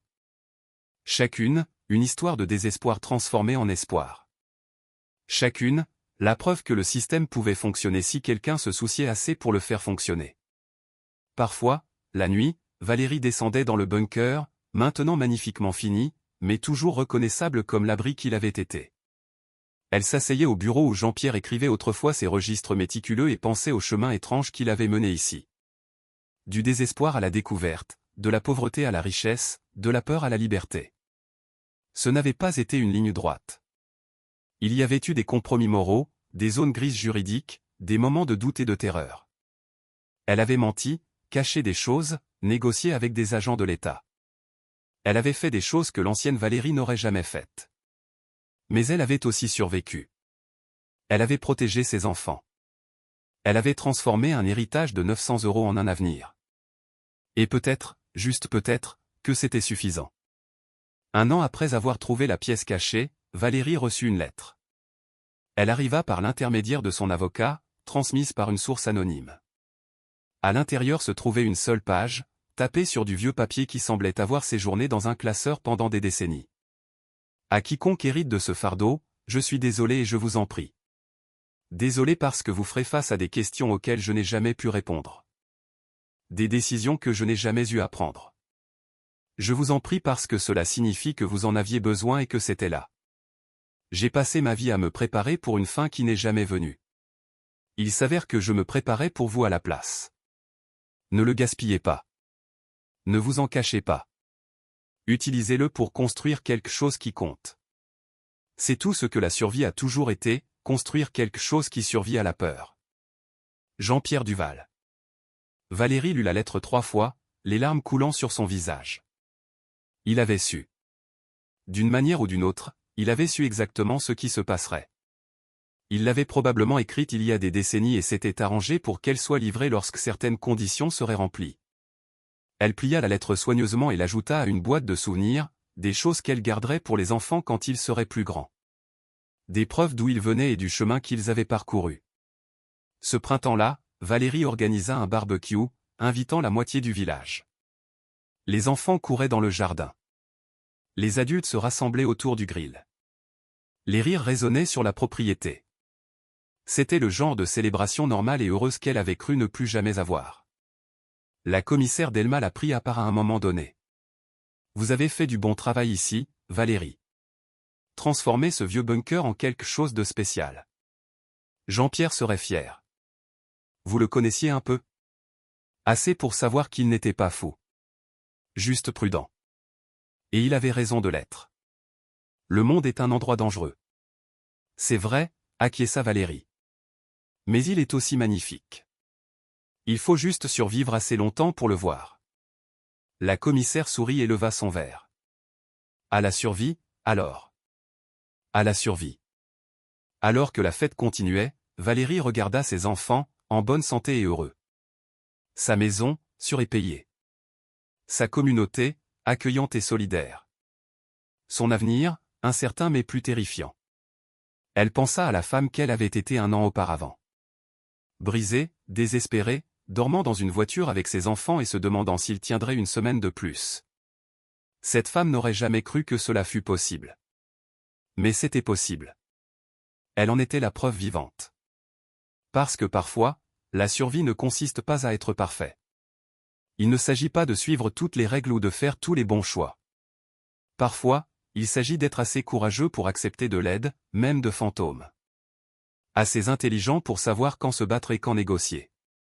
Et assez fort pour continuer quand chaque instinct vous dit d'abandonner. Valérie Dubois avait fait tout cela et plus encore.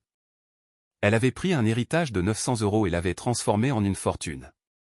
Plus important encore, elle avait transformé le désespoir en espoir, la peur en liberté, le sans-abrisme en foyer. Et chaque jour, en regardant ses enfants grandir et s'épanouir, elle se souvenait de ce que Jean-Pierre avait écrit, ne le gaspillez pas. Construisez quelque chose qui compte. Elle construisait. Un jour à la fois, une décision à la fois, un moment de courage à la fois. Et ça comptait. Mon Dieu, comme ça comptait. 2 ans plus tard, par un calme après-midi d'automne, Valérie se tenait dans le bunker avec Léo. Il avait 9 ans maintenant, grand pour son âge, curieux de tout. « Maman, pourquoi as-tu gardé cet endroit ?» demanda-t-il en regardant l'espace rénové. « Pourquoi ne pas simplement vivre dans la maison ?»« Parce que cet endroit nous a sauvés, » dit simplement Valérie. « Quand nous n'avions rien, cela nous a donné un abri. Je ne veux jamais oublier ce que ça faisait. Et je ne veux plus jamais être dans une situation où nous en avons besoin à nouveau, mais sans l'avoir. Comme une assurance.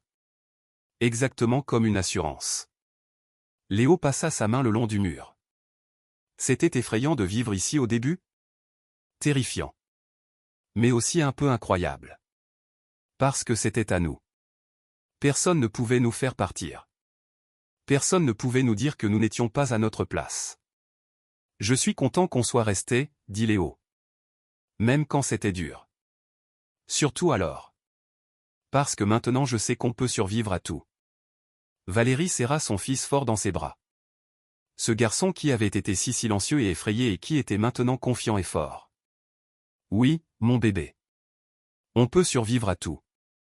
Manon était devenue une fillette de 6 ans vive et énergique qui traitait le bunker comme sa forteresse personnelle.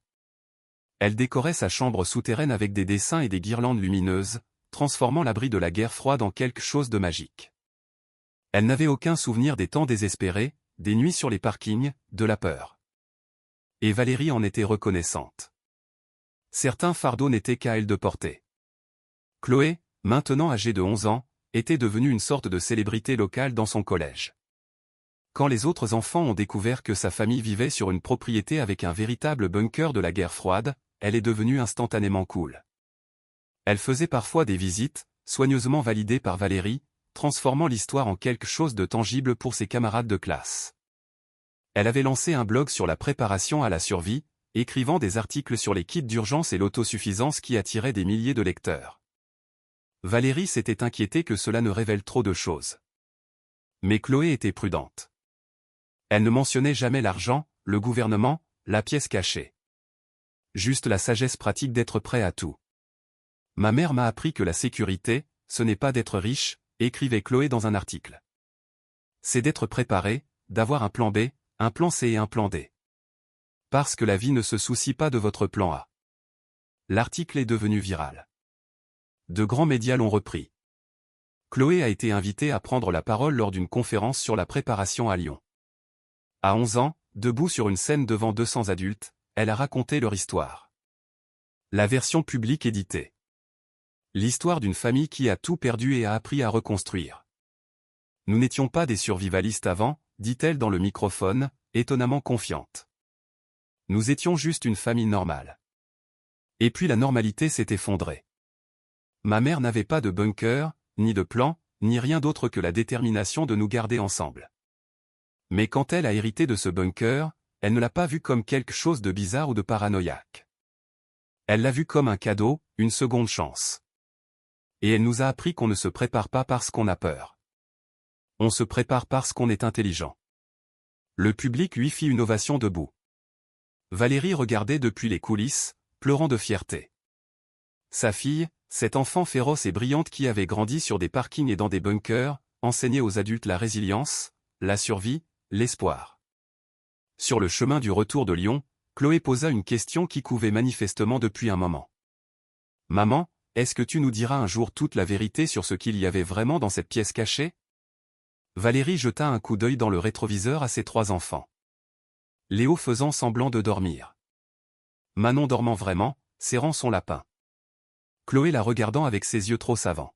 « Un jour, dit Valérie. Quand vous serez plus grand. Quand vous pourrez comprendre la complexité de la chose. Le poids moral. Je comprends plus que tu ne le penses. Je sais, mon bébé. Mais certaines histoires prennent du temps à être racontées, n'est-ce pas? Et celle-ci, notre histoire, elle est encore en train de s'écrire. La fin n'est pas encore terminée. Quelle penses-tu que sera la fin? Valérie réfléchit à cela. À la fondation et dans les familles. Au match de football de Léo et aux projets artistiques de Manon. Au blog de Chloé qui changeait la façon dont les gens pensaient à la préparation. À une communauté qui les avait adoptés. À une vie construite sur des ruines. Je pense que la fin, dit Valérie lentement, c'est que nous avons survécu. Et en survivant, nous avons appris à prospérer. Et en prospérant, nous avons appris à redonner. C'est la meilleure fin que l'on puisse espérer. Cette nuit-là, après que les enfants se soient endormis, Valérie ajouta une dernière entrée au vieux journal de Jean-Pierre. Elle l'avait gardé tout ce temps, y ajoutant occasionnellement ses propres pensées à ses décennies d'observation. Cher Jean-Pierre, cela fait 2 ans que j'ai trouvé ton héritage. 2 ans que ma vie a changé pour toujours. Je veux que tu saches qu'il n'a pas été gaspillé. Chaque pièce, chaque document, chaque actif soigneusement préservé, a servi son but. Pas de la manière que tu avais prévu, peut-être. Le monde n'a pas pris fin. Les bombes ne sont pas tombées. Mais mon monde était en train de s'effondrer. Et ta préparation m'a rattrapé. Tu as sauvé 3 enfants que tu n'as jamais rencontrés. Tu as donné à une mère désespérée une chance de reconstruire. Tu m'as rappelé que la survie ne consiste pas à attendre le désastre. Il s'agit d'être prêt quand l'opportunité se présente. Je suis prête maintenant. Nous le sommes tous. Merci pour l'abri. Merci pour le secret.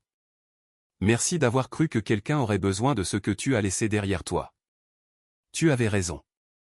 Quelqu'un en avait besoin. Avec gratitude et respect, Valérie. Elle ferma le journal et le plaça sur l'étagère à côté de sa propre collection grandissante de carnets.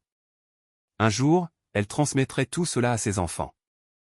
La propriété, l'histoire, les leçons apprises. Et peut-être que dans des générations, une autre personne désespérée trouverait refuge ici, découvrirait que quelqu'un, il y a longtemps, s'était assez soucié pour se préparer, pour préserver, pour espérer. Valérie monta l'échelle une dernière fois cette nuit-là, émergeant dans l'air frais de l'automne et un ciel plein d'étoiles. Elle verrouilla la trappe derrière elle et se dirigea vers la maison où ses enfants dormaient, en sécurité et au chaud. À l'intérieur, elle vérifia chacun d'eux. Manon étalée sur son lit avec son lapin en peluche. Léo, emmêlé dans les couvertures, un livre tombé par terre à côté de lui. Chloé, paisible et immobile, obtenant enfin le repos qu'elle avait mérité. Valérie murmura à chacun d'eux, « Je t'aime. Tu es en sécurité. On a réussi. » Puis elle alla dans sa propre chambre, se glissa dans son propre lit, et dormit sans cauchemar. Pour la première fois en 3 ans. Parce qu'ils avaient réussi. Contre toute attente, à travers des défis inimaginables, ils avaient survécu. Et en survivant, ils avaient fait quelque chose d'encore plus important. Ils avaient appris à prospérer. Ils avaient appris que toucher le fond n'est pas la fin de votre histoire. C'est juste la fondation pour ce que vous construisez ensuite. Et ce que Valérie Dubois a construit était extraordinaire. Pas à cause de l'argent, bien que cela ait aidé. Mais parce qu'elle a transformé le traumatisme en force, la peur en sagesse, le désespoir en détermination. Elle est devenue la preuve vivante que vos circonstances ne définissent pas votre avenir. Qu'un bunker de 900 € peut changer votre vie tout autant que 300 millions. Que parfois, le plus grand héritage n'est pas la richesse, mais le courage de l'utiliser à bon escient. Des années plus tard, quand les gens raconteront l'histoire du bunker du Val, ils se concentreront sur l'argent, sur le complot gouvernemental, sur la découverte dramatique. Mais Valérie savait que la véritable histoire était plus simple et plus profonde. C'était l'histoire d'une mère qui a refusé d'abandonner. D'enfants qui sont restés forts quand tout s'est effondré. D'une communauté qui a aidé des étrangers à devenir des voisins. D'un homme excentrique qui s'est préparé pour le mauvais désastre mais a fini par sauver les bonnes personnes. C'était l'histoire qui valait la peine d'être racontée. C'était l'héritage qui valait la peine d'être préservé. Et chaque nuit, alors que Valérie verrouillait les portes et éteignait les lumières de sa maison, construite sur les os d'un abri de la guerre froide, elle se souvenait. Elle se souvenait de ce que c'était que de n'avoir rien, de n'être rien aux yeux d'un monde qui avait continué sans elle. Et elle se jura de ne jamais l'oublier. Parce qu'oublier d'où l'on vient, c'est oublier de quoi l'on est capable de survivre. Et Valérie Dubois était capable de survivre à n'importe quoi. La fin. À suivre, 2 autres histoires puissantes qui vous attendent. Cliquez pour continuer à explorer avec nous et n'oubliez pas de vous abonner si vous croyez que même dans les moments les plus sombres, l'espoir peut se trouver dans les visages les plus inattendus.